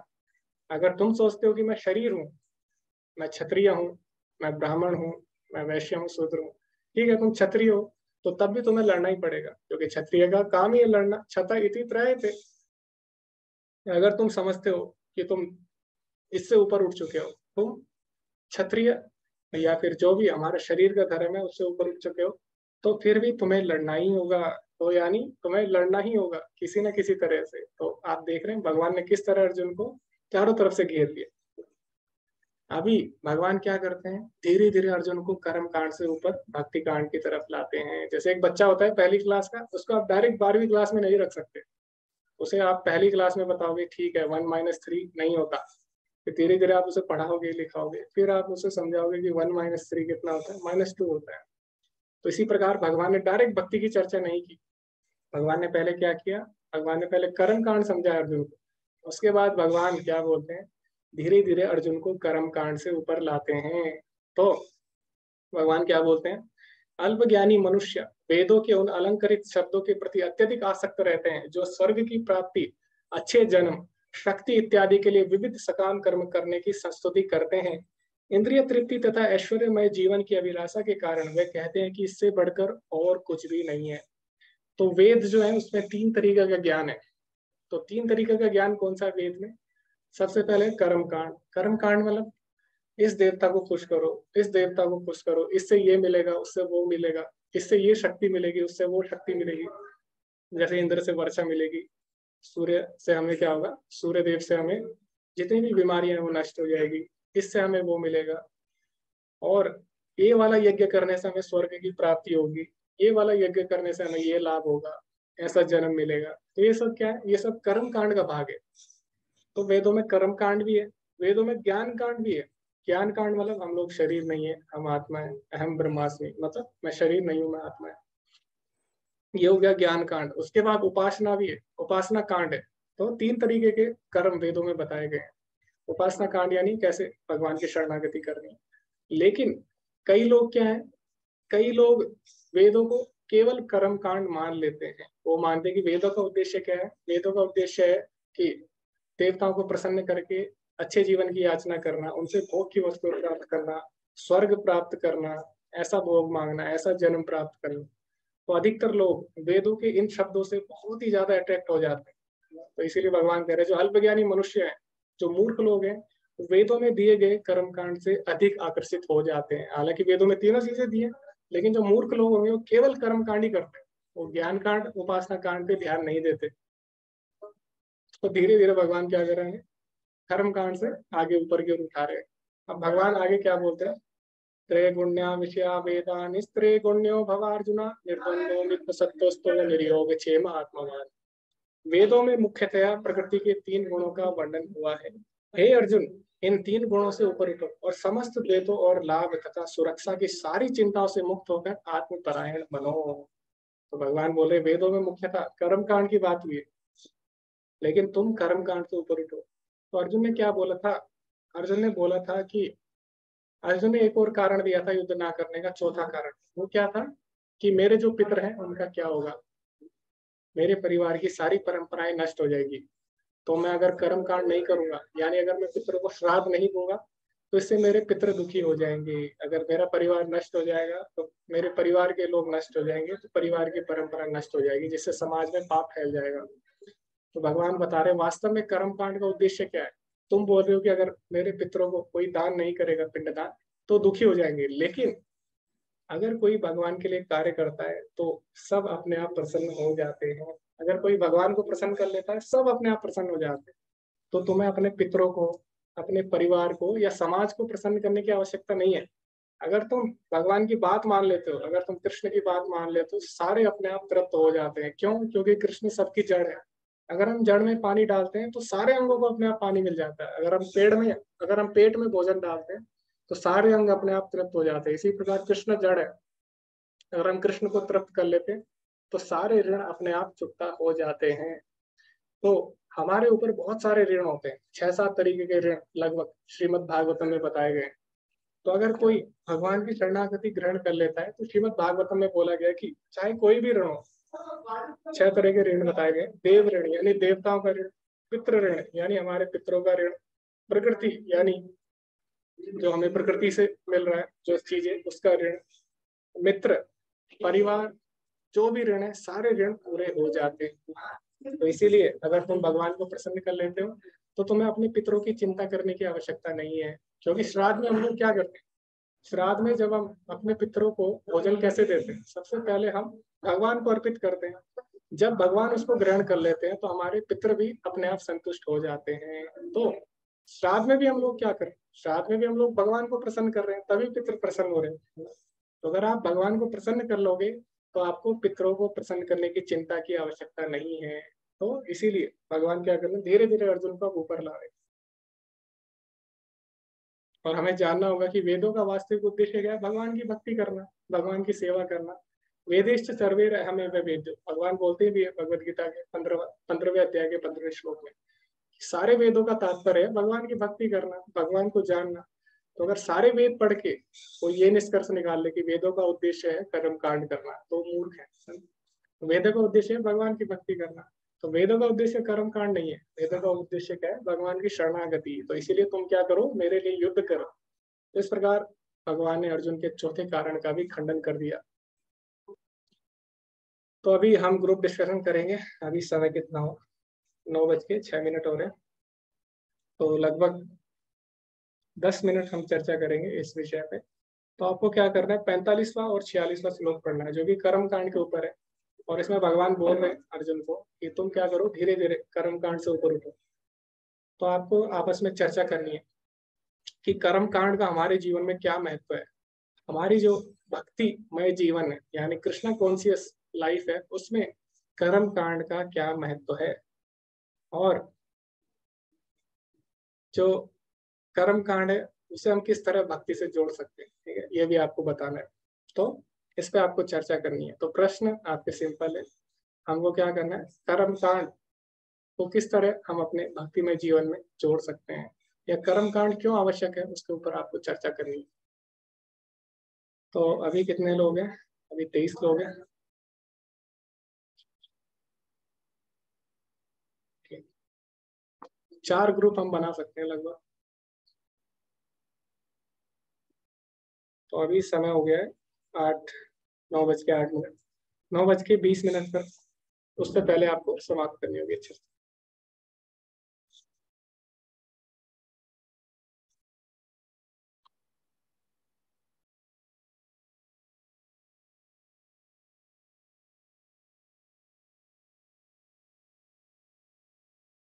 तो 45वां 46वां श्लोक है आपको जो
वन्देऽहं श्रीगुरो श्रीयुता पदकमलं श्रीगुरुन् वैष्णवांशं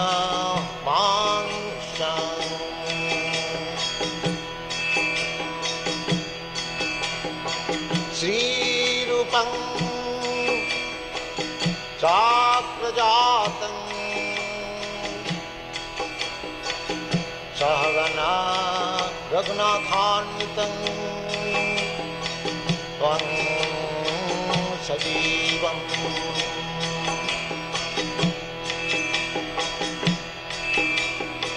साद्वैतं सावधूतं परिजनासहितं कृष्ण चैतन्यदेवं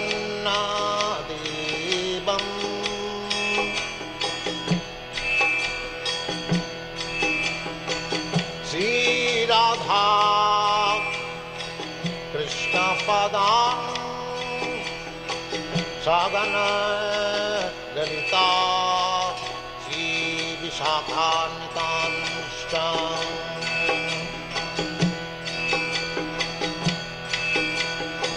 श्रीकृष्ण चैतन्य प्रभु नित्यानन्द श्री अद्वैत गदाधर शिवासदि गौरभक्तवृन्द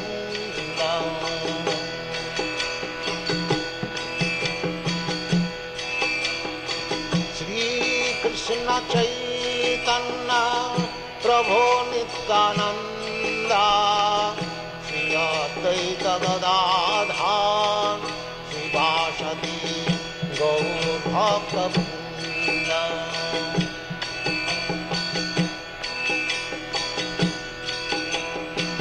श्रीकृष्ण चैतन्य प्रभु Nityanand Shri Advaita Gadadhar शिवासदि गौरभक्तवृन्द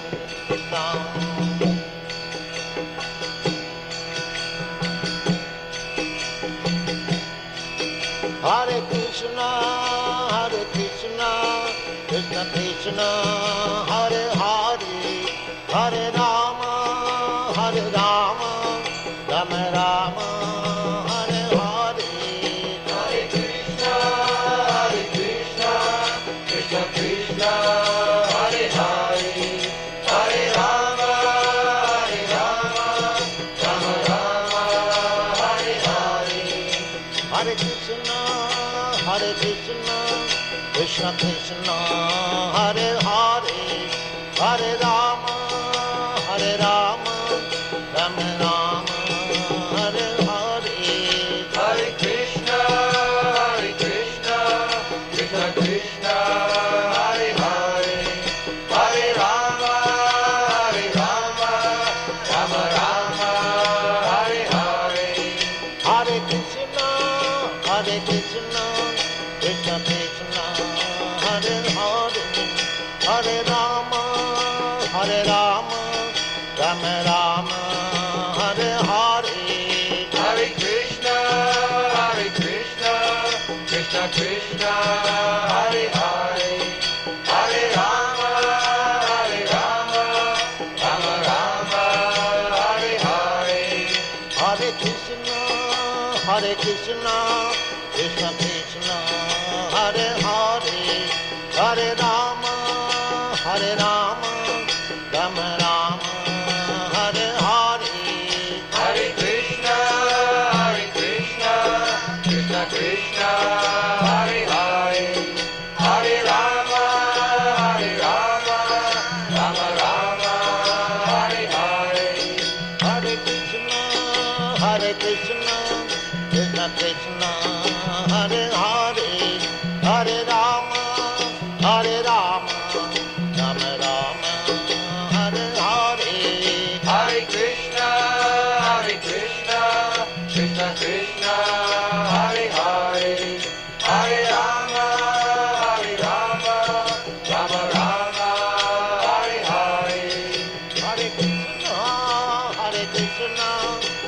Krishna Krishna Hare Hare Hare Rama Hare Rama Rama Rama Hare Hare Hare Krishna Krishna Krishna Hare Hare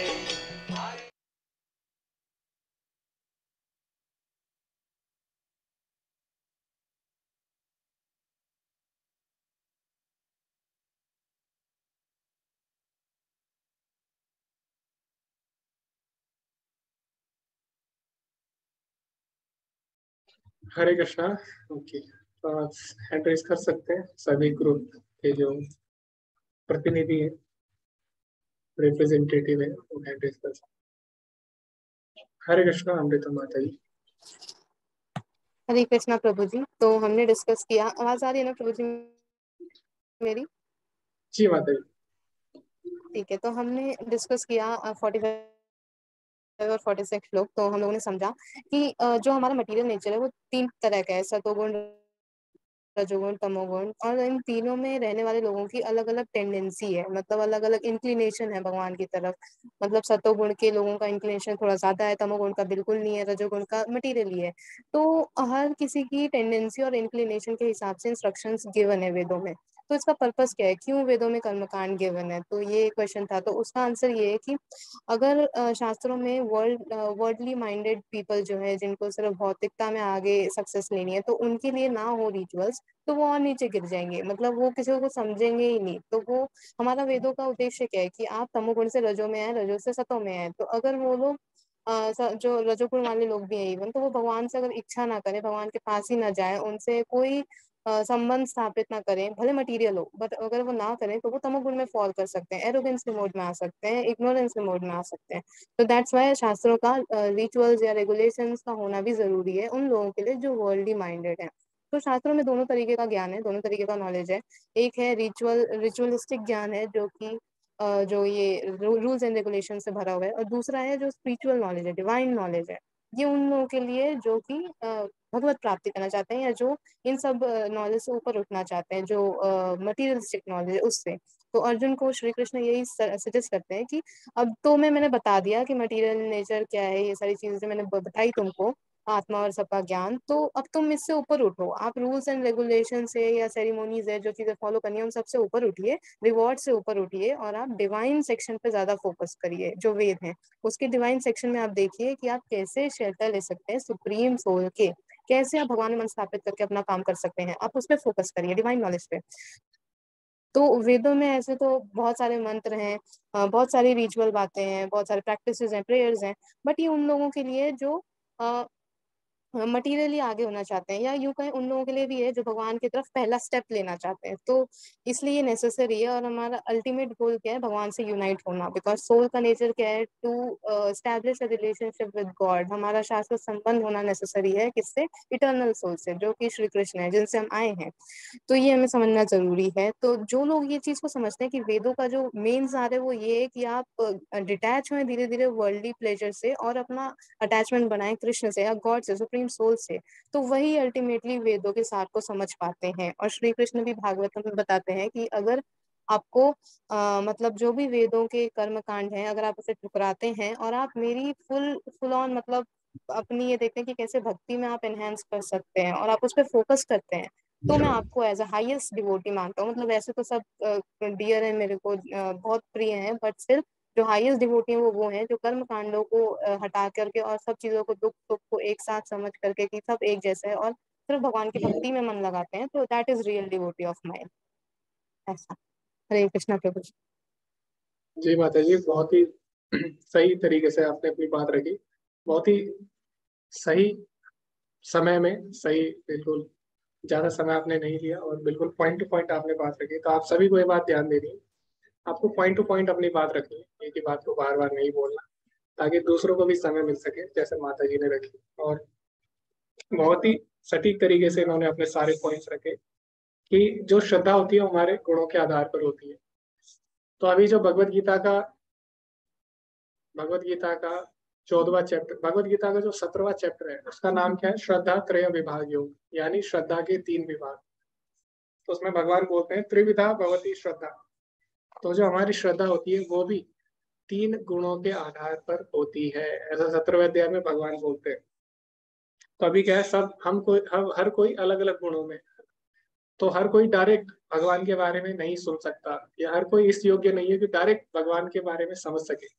जैसे हम देखते हैं कई धर्म है, उसमें क्या है, उसमें बताया गया है कि जो परम सत्य और निराकार है, या जो आत्मा है, वो एक दिन आता है, ठीक है, उसको क्या बोलते हैं, उसको अलग अलग नाम से जाना जाता है उस दिन को, कयामत का दिन या फिर डूम्स डे जो भी है। तो वहां पे भी आत्मा की बात हुई है ना, वहां पे भी भगवान की बात होती है, लेकिन पूरी तरह नहीं बताया जाता, ठीक है, आधी आधी चीजें बताई जाती है। क्यों? इसका मतलब ये नहीं है वो गलत है, उनको उतना ही बताया जाता है जितना वो समझ सके। बच्चों को उतना ही बताया जाता है जितना बच्चे सीख सके, तुरंत उन्हें हाई लेवल की चीजें नहीं बताई जाती। तो इस प्रकार धर्म की भी चर्चा है सभी, अगर धर्म में सभी धर्म में आत्मा की भी चर्चा है, ठीक है। जो क्रिश्चियनिटी है उसमें उसको सोल बोलते हैं, स्पिरिट। जो इस्लाम है उसमें उसको रूह बोलते हैं। इस तरह आत्मा के बारे में सभी जगह चर्चा हुई है, लेकिन पूरी तरह से कोई नहीं बता पाता आत्मा के बारे में ना। तो भगवान यहाँ पे अर्जुन को बता रहे, क्यों? क्योंकि अर्जुन भगवान का भक्त है, अर्जुन भगवान को पूरी तरह समझ सकता है। इसीलिए भगवान भगवत गीता में बोलते हैं, जो भी ज्ञान मैं तुम्हें दे रहा हूँ पूर्ण है। क्यों? क्योंकि तुम मेरे भक्त हो, भक्त्या माम अभिजानाति। तो इसीलिए जो भगवत गीता का ज्ञान है वो पूर्ण है। तो इसीलिए सबका अलग अलग योग्यता है, उसके अनुसार क्या है, अलग अलग चीजें दी है वेदों में। तो कर्म कांड किनके लिए? कर्म कांड उनके लिए जिनके मन में अभी भक्ति विकसित नहीं हुई है, ताकि धीरे धीरे कर्म कांड करते करते करते करते एक दिन शुद्ध हो जाए, ठीक है। कर्म कांड करेंगे तो क्या होगा, उससे शुद्ध होंगे। शुद्ध जब होंगे धीरे धीरे भक्ति को समझने लगेंगे, भगवान के नाम रूप गुण लीलाओं को समझने लगेंगे, और धीरे धीरे प्रगति करेंगे। तो ये माता जी ने यहाँ पे बोला। ओके, आगे हम चर्चा करते हैं सनी प्रभु जी से। हरे कृष्णा सनी प्रभु जी। हरे कृष्ण प्रभु जी। हाँ प्रभु जी, वैसे तो हमारा जो डिस्कशन का सार निकला था वो आप ही अभी एक्सप्लेन कर दिए माता जी के बाद। हमारा भी यही था डिस्कशन का सार, कि जैसे बोला जाता है ना कि हमें गलतियां वो होती है जो हम जानबूझ के करते हैं। जैसे हमारी जब तक बुद्धि का विकास नहीं होता है, तो उस स्थिति तक अगर हम किसी प्रकार की गलती करते हैं तो हमें कोई ना कोई सिखाने वाला होता है। लेकिन 15 साल के बाद बोला जाता है कि एक मनुष्य में बुद्धि आ जाती है। तो मान लीजिए कि कोई ऐसी चीज है जो हमें पता है कि हमें नहीं करना चाहिए, बट फिर भी हम उसे दोहरा रहे हैं, तो वो हमारे एक तरह से वो हमारे पाप कर्मों में आ जाते हैं। तो बोला जाता है ऐसा कि मतलब कर्म कांड जब किसी मनुष्य के लिए, मतलब जो जानता है कर्म कांड को किस प्रकार से करना चाहिए, तो धीरे धीरे उसकी चेतना जागती है और उसकी भक्ति की भावना जागती है। उसको क्या करना चाहिए क्या नहीं करना चाहिए। जैसे पूजा, सबको पता है कि पूजा करने सही है, लेकिन लोगों को ये नहीं पता होता कि वास्तविक लक्ष्य जो हमारा है वो श्री कृष्ण ही है। तो वो अब भी अलग अलग भगवानों के भोग विलास में लगे रहते हैं कि हमें ये मिल जाए, ये धन मिल जाए, ऐसे हो जाए। तो वो भगवान में फंसे रहते हैं, लेकिन उन्हें वास्तविक ज्ञान नहीं पता होता। लेकिन जब वो पूजा पाठ करने लगते हैं और सही डायरेक्शन में जाते हैं, तो उन्हें समझ में आता है कि हमारा परम लक्ष्य तो श्री कृष्ण है। तो वो फिर उनकी शरणागति को प्राप्त करते हैं। जिस प्रकार से हम लोगों को क्या होता है, जब हम लोग अपने पेट को खाना ग्रहण देते हैं, तो वो हमारी जो शक्ति होती है, उसकी ऊर्जा होती है, वो शरीर के सारे पार्ट पे चली जाती है। तो सेम इसी प्रकार से अगर कर्म कांड की किसी को जानकारी रहेगी, तो जो व्यक्ति भक्ति में नहीं भी लीन है ना, उसे ये जानकारी होगी कि हाँ मुझे इसके आगे क्या करना है। जब उसे धीरे धीरे इन सब चीजों की नॉलेज होने लगती है, तो कर्म कांड मतलब वही भगवान को मतलब पाने का भी तरीका बताता है कि किस प्रकार से भगवान हमारे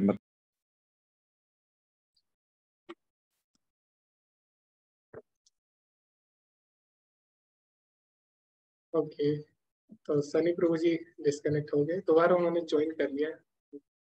जी सनी प्रभु जी हरे कृष्णा। जी प्रभु जी हरे कृष्णा। हरे कृष्ण प्रभु जी, नहीं क्यों डिस्कनेक्ट हो गया था।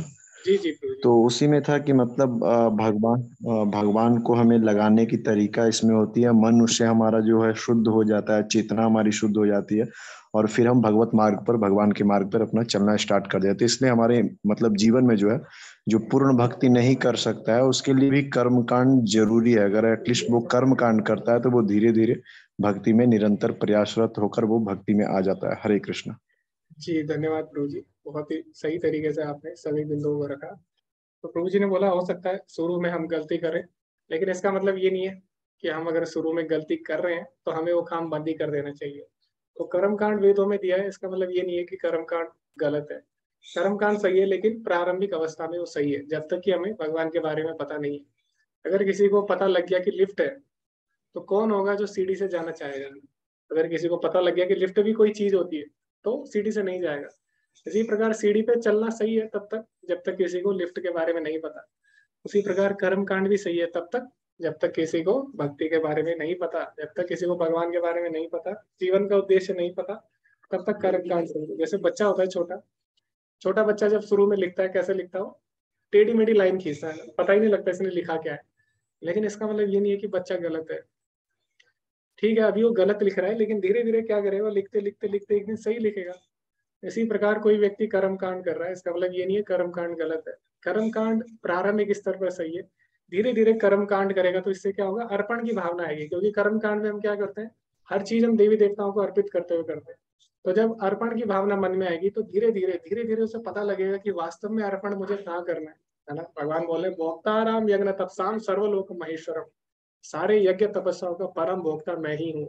जब ये बात उसे पता लग जाती है, वासुदेवा सर्वमिति, वसुदेव भगवान ही सब कुछ है, तब क्या करेगा वो, अपना जो अर्पण कर रहा है वो सही जगह पे करने लग जाएगा। तो पहले भी अर्पण कर रहा था, अब भी अर्पण कर रहा है, तो धीरे धीरे सही जगह अर्पण करने लग जाएगा वो। तो इस प्रकार धीरे धीरे वो भी भक्त बन जाएगा। कर्मकांडी है शुरू में, लेकिन धीरे धीरे एक दिन भक्त बन जाएगा। और भगवान बोलते भी हैं भगवद गीता के 7वें अध्याय में, चतुर्विधा भजन्ते माम जना सुकृतन अर्जुन आर्तो जिज्ञासु अर्थार्थी ज्ञानी चा भरत ऋषभा, कि 4 तरह के लोग मेरी शरण में आते हैं। कौन से? एक जो दुखी होते हैं, आर्तो, जिज्ञासु अर्थार्थी, जिज्ञासु और अर्थार्थी यानी जो भौतिक लाभ के लिए आते हैं। तो भले ही कोई भौतिक लाभ के लिए भगवान की शरण में जाए, एक दिन क्या होता है, वो शुद्ध हो जाता है। तो जो कर्मकांडी होते हैं वो क्या करते हैं, भौतिक लाभ के लिए सबके पास जाते हैं। कोई भी उनको आप बोलोगे कि किसी इंसान की पूजा करनी है, वो भी करने को तैयार है। जैसे आपने देखा होगा कई जगह सचिन के मंदिर है, अमिताभ बच्चन के मंदिर है, तो पता नहीं उनके मंदिर तो क्यों है। लेकिन कई लोग होते हैं जो पावरफुल पर्सनैलिटी होती है, जो शक्तिशाली लोग होते हैं, उनकी पूजा करते हैं ताकि उन्हें कुछ भौतिक लाभ मिले। इसी प्रकार देवी देवताओं की लोग उपासना करते हैं प्रारंभिक चेतना जब उनकी होती है। लेकिन धीरे धीरे क्या करते हैं, गलती से अगर वो भगवान की शरण में आ गए तो वो भक्ति को प्राप्त कर लेंगे। यानी धीरे धीरे अगर सही जगह उन्होंने तीर मार दिया, पहले तीर मारना सीखेंगे, धीरे धीरे सही जगह तीर लग गया, भक्ति प्राप्त हो जाएगी। जैसे प्रहलाद महाराज थे, जैसे कि भरत महाराज थे। भरत महाराज ने क्या किया, उनको लगा कि मुझे अभी राज्य चाहिए, तो राज्य के लिए मुझे क्या करना है, भगवान की शरण में जाना है, मुझे विष्णु की उपासना करनी होगी। तो उन्होंने तपस्या की भगवान से राज्य प्राप्त करने के लिए। लेकिन जब उन्होंने तपस्या की तो धीरे धीरे उनका हृदय शुद्ध हो गया, और उसके बाद भगवान ने उनसे बोला कि तुम्हें क्या चाहिए। तो जो ध्रुव महाराज थे, उन्होंने क्या बोला, ध्रुव महाराज ने बोला, भगवान मैं तो आपसे कांच के टुकड़े मांग रहा था, लेकिन मुझे तो हीरा मिल गया। ठीक है, इस प्रकार हम देवी देवताओं के पास जा रहे हैं अभी प्रारंभिक अवस्था में, लेकिन धीरे धीरे क्या होगा, एक दिन हम भगवान के पास जाएंगे। भगवान के पास जाएंगे तो हमारा शुद्धिकरण हो जाएगा। तो इस तरह कर्मकांड गलत नहीं। हाँ, जिसको भगवान के बारे में पता है फिर भी वो कर्मकांड पे उसका विश्वास है। जैसे कि आपने पढ़ा होगा 10 नाम अपराध में एक नाम अपराध क्या है, कि हरे कृष्ण महामंत्र को कर्म कांड की तरह समझना, यानी ये समझ के हरे कृष्ण महामंत्र का जप करना कि इससे मुझे कोई भौतिक लाभ प्राप्त होगा। आपको भौतिक लाभ प्राप्त होगा, इसमें कोई भी संदेह नहीं है। हरे कृष्ण महामंत्र से सब लाभ प्राप्त होंगे, लेकिन इसीलिए अगर आप हरे कृष्ण महामंत्र कर रहे हैं कि मुझे भौतिक लाभ प्राप्त हो, तो वो क्या है, नाम अपराध हो जाएगा फिर। हरे कृष्णा मृगन माता जी। हरे कृष्णा प्रभु जी, आवाज आ रही है मेरी? जी जी माता जी प्रभु जी, तो हमने ये पॉइंट डिस्कस किए कि जो वैदिक ज्ञान है वो भगवान कृष्ण ने इसलिए दिया क्योंकि हम भौतिक बंधन से मुक्ति मिल पाए हमको। और सब वेदों का जो एम है वो टू नो गॉड है, मतलब भगवान को जानना, यही सब वेदों का एम है। तो जैसे कि हम सबको वेद पढ़ना चाहिए, पर कैसे पढ़ना चाहिए, भगवान को सेंटर में रखते हुए। अगर जिस भगवान की प्रशंसा पूरे वेदों में की गई है हम उनको ना जान पाए तो कितना भी बड़े पंडित हो उसका कुछ यूज नहीं है। और अगर हम भगवान के साथ हमारा रिलेशन समझ पाए तो वही पूरे वेदों का सार्थक है, अगर हम पढ़े भी ना वेद तो ऐसा। तो और एक पॉइंट है, जैसे कि कर्म कांड इम्पोर्टेंट है क्योंकि वो एक सीढ़ी है आत्म साक्षात्कार के लिए। हम उसको लेकर प्योर हो सकते हैं और सतोगुण में स्थापित हो सकते हैं। और भक्ति में हम आगे बढ़ सकते हैं। जो धार्मिक विधि और कर्मकांड होते हैं, यज्ञ होते हैं, उनके लिए परम भोक्ता कृष्ण है। मतलब हम सब कुछ कृष्ण को ये करते हैं, अर्पित करते हैं। तो अभी कलयुग में ये पॉसिबल नहीं है कि हम बड़े बड़े यज्ञ करें, धार्मिक विधि करें। तो चैतन्य महाप्रभु ने हमको संकीर्तन यज्ञ दिया है, इसीलिए कि मनुष्य को कर्मकांड से आसक्त नहीं रहना चाहिए। उनको कर्मकांड का प्रयोजन हमको जानना चाहिए कि उसका प्रयोजन है भगवान को जानना। जैसे कि एक दिन जो महान वैदिक पंडित थे प्रकाशानंद, उन्होंने चैतन्य महाप्रभु से कहा कि आप क्या वेद का अध्ययन करने से ये क्या मूर्ख है, जैसे हरे कृष्ण का मंत्र करते रहते हैं। तो वो बोलते हैं, चैतन्य महाप्रभु बोलते हैं कि मेरे गुरु ने समझा कि मैं सबसे बड़ा मूर्ख हूँ, इसलिए उन्होंने हमको पवित्र नाम का जप दिया, तो मैं तो यही करूंगा। तो यही है कि जो भगवान के पवित्र नाम के जप में रममान होता है, वो असल में सर्वश्रेष्ठ वेदांती महात्मा है। जी जी माता जी, बहुत ही सुंदर तरीके से आपने समझाया। कर्मकांड भी जरूरी है, और माता जी ने ये भी बताया कि वेदों का तात्पर्य क्या है, भगवान को जानना है। तो आप सारे वेद पढ़ के अगर आप गलत निष्कर्ष निकाल लें, कई लोग वेद पढ़ के उनका निष्कर्ष क्या निकलता है, कई लोग बोल रहे हैं उनका निष्कर्ष निकलता है कि वेदों में तो देवी देवता को प्रसन्न करना है और स्वर्ग प्राप्ति करनी है। कई लोग ऐसे भी है, कई समाज ऐसे हैं जो मानते हैं कि हमें यज्ञ और हवन करने हैं स्वर्ग प्राप्ति के लिए। ठीक है, उनका नाम मैं बताना नहीं चाहूंगा, बस आप समझ जाइए। तो कई समाज ऐसे मानते हैं कि बस खाली हमें वेदों का कर्म कांड करना है, स्वर्ग प्राप्ति हमारे जीवन का उद्देश्य है। तो वेद पढ़ के उन्होंने गलत निर्णय निकाल लिया। कई लोग ऐसे जैसे मायावादी है, वो क्या करते हैं, वेद पढ़ के उनका क्या निर्णय निकलता है, भगवान निराकार है, जीव और ब्रह्म एक है।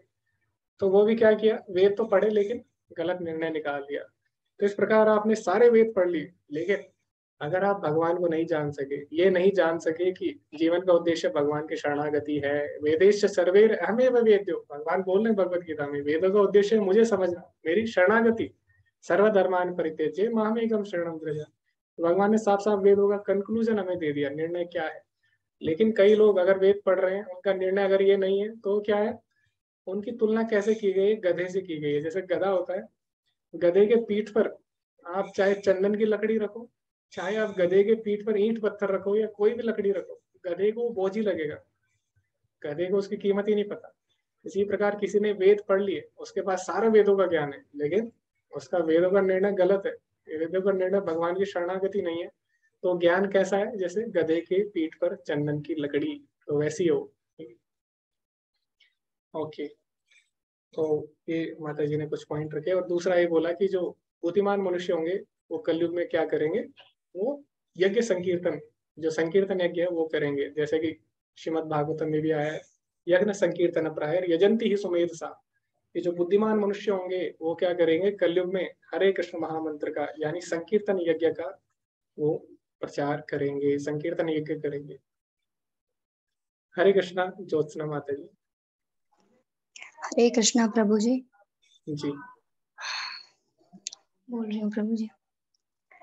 प्रभु जी, वैसे तो सारी चीजें बोली दी गई हैं, जो मैंने पढ़ा था वो भी पूरी बातें बोल दी गई। थोड़ा सा मेरे घर में इशू भी है, तो मैं जल्दी ही बोलना चाहूंगी कि थोड़ा सा हम कांप रहे हैं इस टाइम, ऐसा दिक्कत है घर में, थोड़ी प्रॉब्लम हो गई है।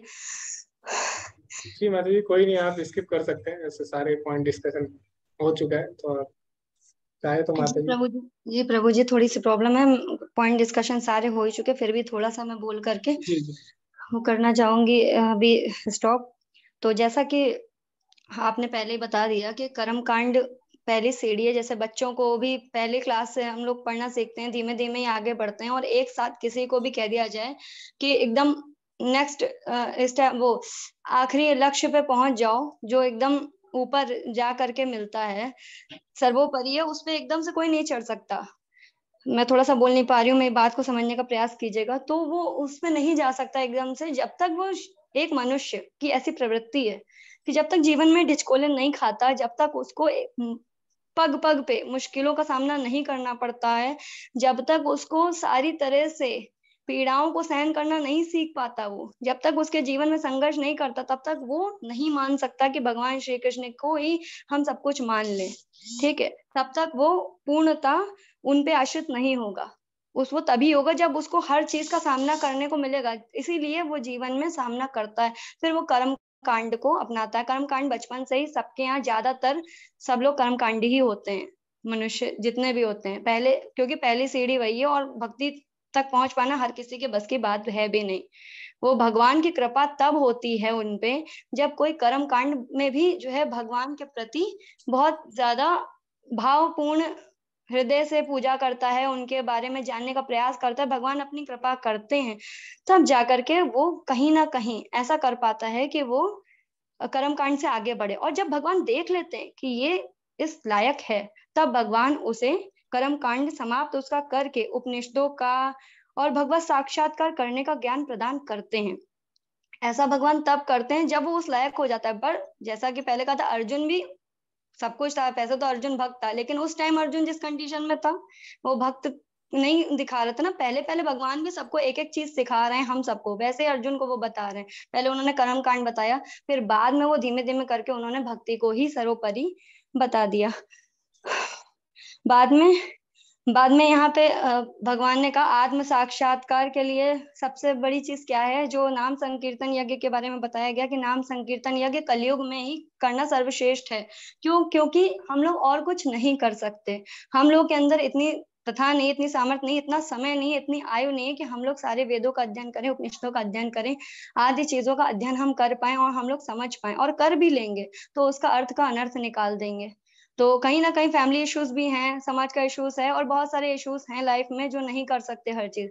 इसलिए हम लोगों के लिए बेस्ट यही है कि नाम संकीर्तन भावपूर्ण हृदय से करना, नाम का जप करना। और भगवान खुद ही कहते हैं जब उनके ऊपर आश्रित हो जाता है कोई, जब उनकी शरण ग्रहण कर लेता है, शरण ग्रहण कर लेना और नाम संकीर्तन नाम जप करना, उसके बाद भगवान खुद ही उसका सब देखते हैं और फिर उसको भगवत प्राप्ति हो जाती है, भगवान का धाम प्राप्त हो जाता है। लेकिन सबसे बड़ी बात है करने की श्रद्धा और इच्छा पूर्णता उन पे समर्पित होने की होनी चाहिए। हरे कृष्णा। प्रभु जी कहीं कोई गलती हुई हो तो क्षमा करिएगा, मेरी स्थिति नहीं कि मैं बोल पाऊँ, मुझे नहीं लगता मैं सही बोल रही हूँ, पर फिर भी प्रभु जी क्षमा करिएगा। हरे कृष्ण। हरे कृष्णा माता जी, बहुत ही सुंदर आपने बोला, बहुत ही नए नए पॉइंट्स, इतना सब डिस्कशन होने के बाद भी आपने इतने अच्छे से पॉइंट्स निकाले। तो जैसे कि कुछ मेन पॉइंट जो थे वो ये था कि भक्ति आसान भी है, भक्ति कठिन भी है। तो कई लोग बोलते हैं कि भक्ति आसान है या कठिन है, तो भगवान बोलते हैं भगवत गीता में, ये था माम प्रपद्यते ताम सतैव भजाम्यहम् हम। तुम जितनी सीरियसली भक्ति को लोगे उतनी गंभीरता से भगवान हमें आगे बढ़ाते हैं भक्ति में। अगर हम भगवान को गंभीरता से लेंगे, भगवान भी हमें जल्दी भक्ति देंगे। जैसे परीक्षित महाराज थे, उन्होंने एक हफ्ते में भगवत प्राप्ति कर ली। तो एक हफ्ते में ऐसा कोई भी दूसरा साधन नहीं है, कितने भी आप यज्ञ कर लो, कितना भी आप अष्टांग योग कर लो, एक हफ्ते में आप कभी भी भगवान को प्राप्त नहीं कर सकते। तो केवल भगवान की भक्ति है जिससे आप भगवान को तुरंत प्राप्त कर सकते हो। जैसे खटवांग महाराज थे, खटवांग महाराज को पता लगा उनके पास कुछ ही मिनट है, तो उन्होंने क्या किया, भगवान की भक्ति की। तो भगवान की भक्ति आसान भी है उनके लिए जो पूरी तरह शरणागत है, कठिन है उनके लिए जो पूरी तरह शरणागत नहीं है। तो जो लोग पूरी तरह शरणागत नहीं है वो लोग क्या करते हैं, अलग अलग तरीके ढूंढते हैं। तो कई लोग क्या है, कर्म कांड में लग जाते हैं। तो भगवान की भक्ति बहुत ही दुर्लभ है, ये माता जी ने बोला। तो भगवान बोलते भी हैं भगवद गीता के 7वें अध्याय के 30वें श्लोक में, मनुष्याणाम सहस्त्रेषु कश्चित् यतति सिद्धये।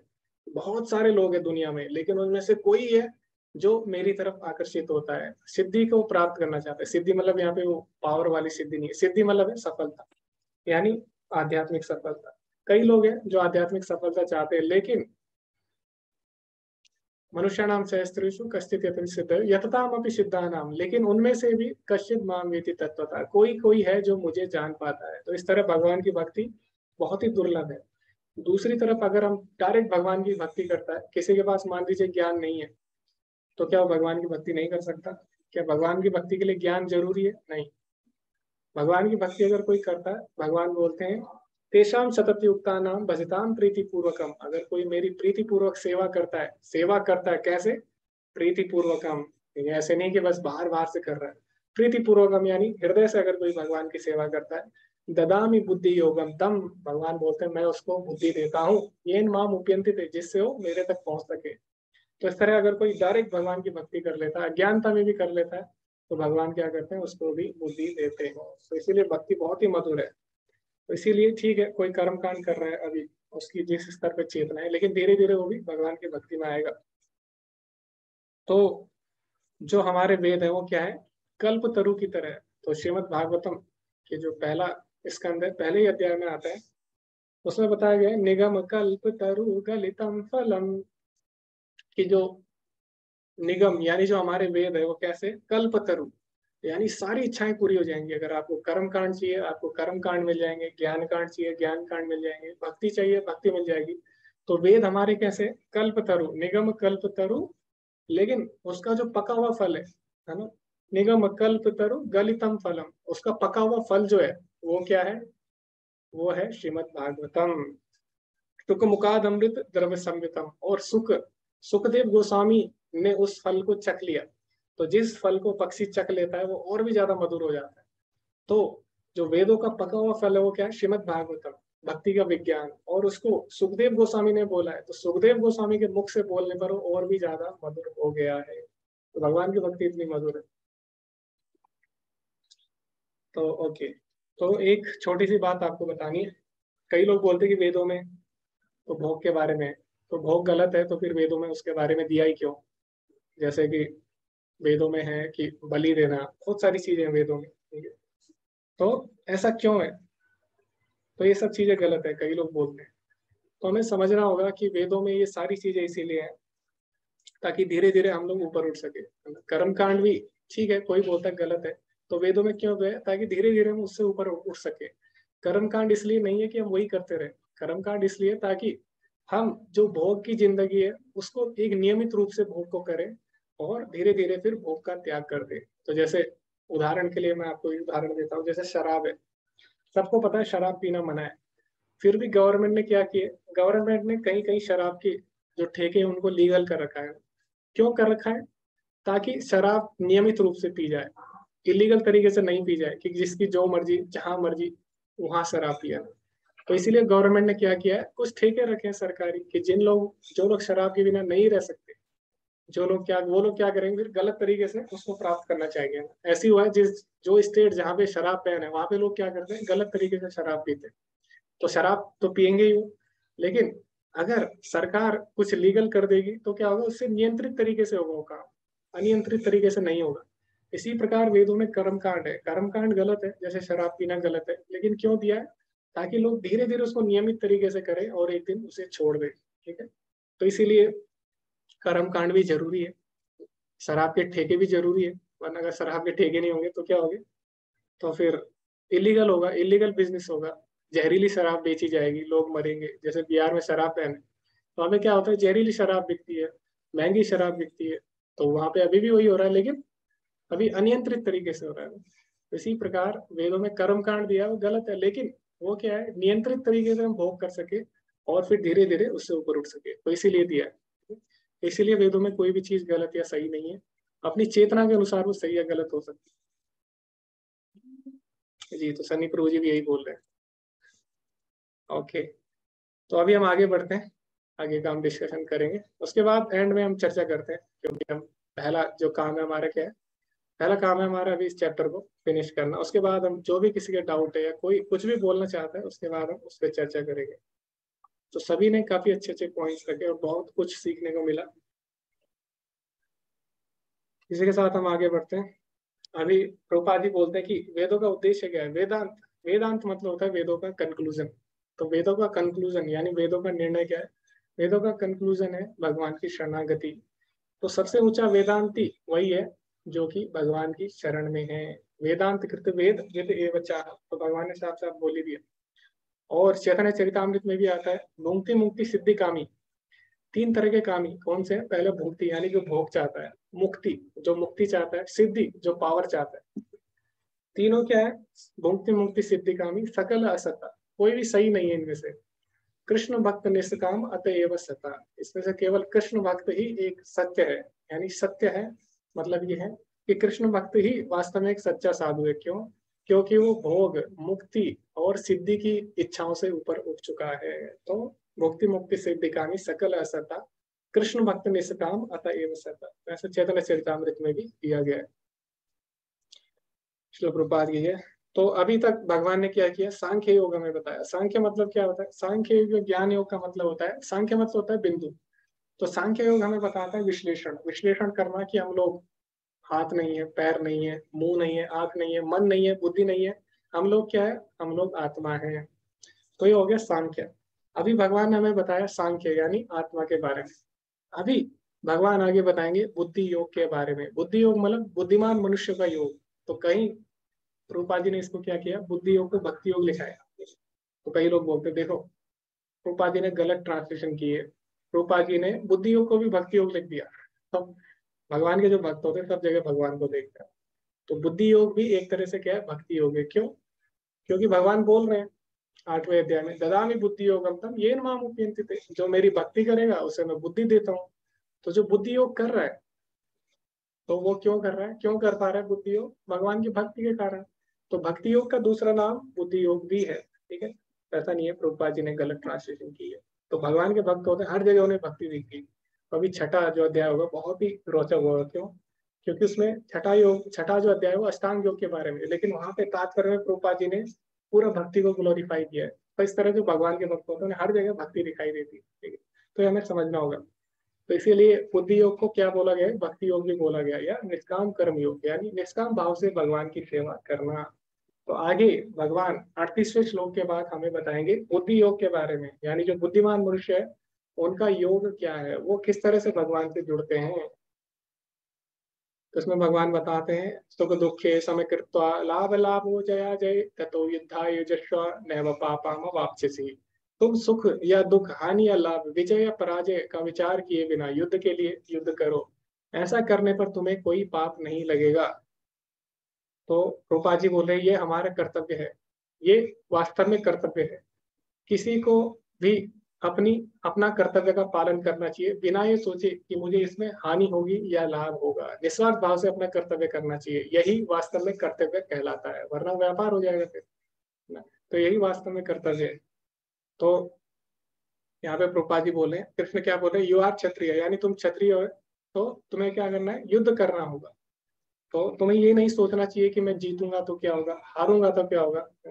तो क्योंकि तुम क्षत्रिय हो, तुम्हारी ड्यूटी है। अब हारना ना हारना तुम्हारे ऊपर नहीं है। तो कोई सोचे कि खाना खराब बन जाए, हो सकता है खाना जल जाए, तो इसका मतलब ये नहीं कि हम खाना बनाना ही छोड़ दें। खाना अच्छा भी बन सकता है, बुरा भी बन सकता है, लेकिन फिर भी क्या करता है, माँ खाना बनाती है ना। क्यों? क्योंकि उनका कर्तव्य है। माँ तो ये नहीं बोलती कि खाना जल जाएगा या खाना ऐसा बन जाएगा, नहीं। तो इसी प्रकार क्षत्रिय का कर्तव्य है युद्ध करना। तो उसे भी बिना ये सोचे कि मैं हारूंगा जीतूंगा, उसे युद्ध करना चाहिए। तस्मात् सर्वेषु कालेषु माम अनुस्मर युद्ध च, भगवान बोलते भी आगे कि हर समय क्या करो, मेरा स्मरण करते हुए युद्ध करो। तो प्रभुपाद जी बोलते हैं अगर आप अपना कर्तव्य करते हैं तो कोई प्रश्न ही नहीं उठता पाप या पुण्य के बारे में सोचने का। तो यही वास्तव में बुद्धि योग है। तो कर्मण्य वाधिकारस्ते, तो बुद्धि योग क्या है, कर्म करना, कर्म करने पे अपना अधिकार समझना। माँ फलेषु कदाचना, और ये समझना कि फल हमारे हाथ में नहीं है। हो सकता है लाभ हो, हानि हो, जीत हो, पराजय हो, यश हो, अपयश हो, तो इसकी चिंता किए बिना अपना कर्म करना, यही वास्तव में बुद्धि योग या फिर कर्म योग कहलाता है। निष्काम कर्म योग इसी को बोला जाता है। तो जैसे किसान होता है, तो कई लोग बोलते हैं अच्छा भगवत गीता में बोला है कि फल हमारे हाथ में नहीं है, तो फिर हम कर्म ही क्यों करें जब फल हमारे हाथ में नहीं है। तो कई लोग ऐसे बोलते हैं, तो ये बिल्कुल मूर्खता है। क्यों? क्योंकि मान लीजिए किसान है, तो किसान कभी भी ये नहीं सोचता कि मेरी फसल बर्बाद हो जाएगी। तो कभी कभी क्या होता है, बारिश होती है, किसान की फसल बर्बाद हो जाती है। कभी कभी क्या होता है, किसान की फसल अच्छी हो जाती है और उसे अच्छे दाम मिल जाते हैं। तो कभी लाभ होता है, कभी हानि होती है। लेकिन क्या किसान कभी भी खेती करना छोड़ देता है? नहीं छोड़ता। उसको पता है लाभ भी हो सकता है, हानि भी हो सकती है, फिर भी किसान क्या करता है, खेती करता है। उसे पता है कि लाभ और हानि उसके हाथ में नहीं है। ज्यादा वर्षा होगी, कम वर्षा होगी, कम धूप होगी, किसान के हाथ में नहीं है, ये भगवान के हाथ में। तो किसान फिर भी अपना कर्म करता है। तो इसीलिए लाभ हानि, मान प्रतिष्ठा, यश अपयश, जीत पराजय, ये सब हमारे हाथ में नहीं है। हमारे हाथ में क्या है, अपना कर्म करना। तो इसीलिए भगवान यहाँ पे बोले तुम्हारे हाथ में जो हो तुम वो करो। ठीक है, तो हमारे हाथ में जो, हमें वो करना चाहिए। तो जो हमारे हाथ में नहीं है उसके बारे में हमें चिंता नहीं करना चाहिए। तो हमारे हाथ में क्या नहीं है, हमारे हाथ में फल नहीं है कर्मों का। कर्म करना हमारे हाथ में, क्या हम कर्म करेंगे, लेकिन उसके जो फल है वो हमारे हाथ में नहीं है। फल बहुत सारी चीजों पर निर्भर करते हैं, ठीक है। तो इस तरह समझ के हमें कार्य करना चाहिए। तो कई लोग बोलते हैं कि अगर हम भक्ति करेंगे तो क्या हमारे जीवन में दुख नहीं आएंगे, ऐसा भी कई लोग बोलते हैं। तो भगवान ने भगवत गीता में ऐसा कहीं नहीं बोला कि अगर आप भक्ति कर रहे हैं तो आपके जीवन में दुख नहीं आएंगे, जबकि भगवान उल्टा बोल रहे हैं भगवत गीता में। भगवान बोले ये संसार तो है ही दुखालय, तो चाहे तुम कुछ भी कर लो, दुख तुम्हारे जीवन में आने ही आने हैं। तो कुछ चीजें हैं हमें समझना होगा कि हम नहीं बदल सकते, तो हमें हर चीज के लिए संघर्ष करने की आवश्यकता नहीं है। कुछ चीजें ऐसी है जीवन में जो हम नहीं बदल सकते, हमें उन्हें स्वीकार करना चाहिए और हमें अपने आप को उस हिसाब से ढालना होगा जीवन में, ठीक है। जीवन में आप हर चीज चेंज नहीं कर सकते, जैसे कई लोग बोलते हैं यू कैन चेंज एवरीथिंग, नहीं, तुम हर चीज चेंज नहीं कर सकते। तो भगवान बोल रहे हैं कुछ चीजें जीवन में है उन्हें तुम बदल नहीं सकते, इसीलिए क्या करो, इसीलिए उनमें समान रहना सीखो, उनको सहना सीखो। मात्र स्पर्शास्तु कौन्तेय शीतोष्ण सुख दुखदा आगमापायिनो नित्य ताम तितिक्षु भारत। तो भगवान बोले से सहना सीखो। तो जैसे सर्दी और गर्मी होती है वो क्या करती है, आती है और जाती है, हम उसको चेंज नहीं कर सकते, आपके हाथ में नहीं है सर्दी गर्मी चेंज करना, वो तो आएंगे ही अपने समय पे। तो भगवान बोले इसको सहना सीखो। इसी प्रकार दुख और सुख आएंगे जीवन में, तुम्हें क्या करना है, उसको सहना सीखना होगा, और वो तभी सह सकेंगे जब हम भगवान की भक्ति करेंगे। तो भगवान के भक्तों के जीवन में भी दुख आएंगे सुख आएंगे, लेकिन वो इससे विचलित नहीं होंगे। साधारण मनुष्य के जीवन में भी सुख दुख आएंगे, लेकिन वो क्या करेगा, सुख में भी पागल हो जाएगा, दुख में भी पागल हो जाएगा। तो सुख दुख सबके जीवन में आने हैं, लेकिन जो भगवान की भक्ति करेगा वो इसमें समान बना रहेगा। तो यही वास्तव में क्या है, यही वास्तव में बुद्धि योग है। तो यहाँ पे भगवान बोल रहे हैं कि तुम अपना काम नहीं रोक सकते और ना ही तुम जो अपनी गतिविधियां है उसके फलों का भोग कर सकते हो। तो प्रभुपाद जी बोले यही आध्यात्मिक चेतना है, जब हम ये सोचे कि भोक्ता हम नहीं है। भोक्ता कौन है, भोक्ताराम यज्ञ तत्साम सर्वलोक महेश्वरम, वो कौन है, भगवान श्री कृष्ण है। तो आगे भगवान बोलते हैं हे अर्जुन, जय तथा पराजय की समस्त आसक्ति त्याग कर समभाव से अपना कर्म करो, ऐसी समता योग कहलाती है। तो योग का मतलब क्या है, योग का मतलब है समभाव रहना। योग का मतलब ये नहीं है कि योग करेंगे भगवान की भक्ति करेंगे आपके जीवन से सुख और दुख गायब हो जाएंगे, नहीं, सुख और दुख आएंगे, मान अपमान आएगा, लेकिन अगर आप भगवान से जुड़ गए हो, योग मतलब क्या होता है, जुड़ना, अगर आप भगवान से जुड़ गए तो उसमें आप समान हो सकोगे।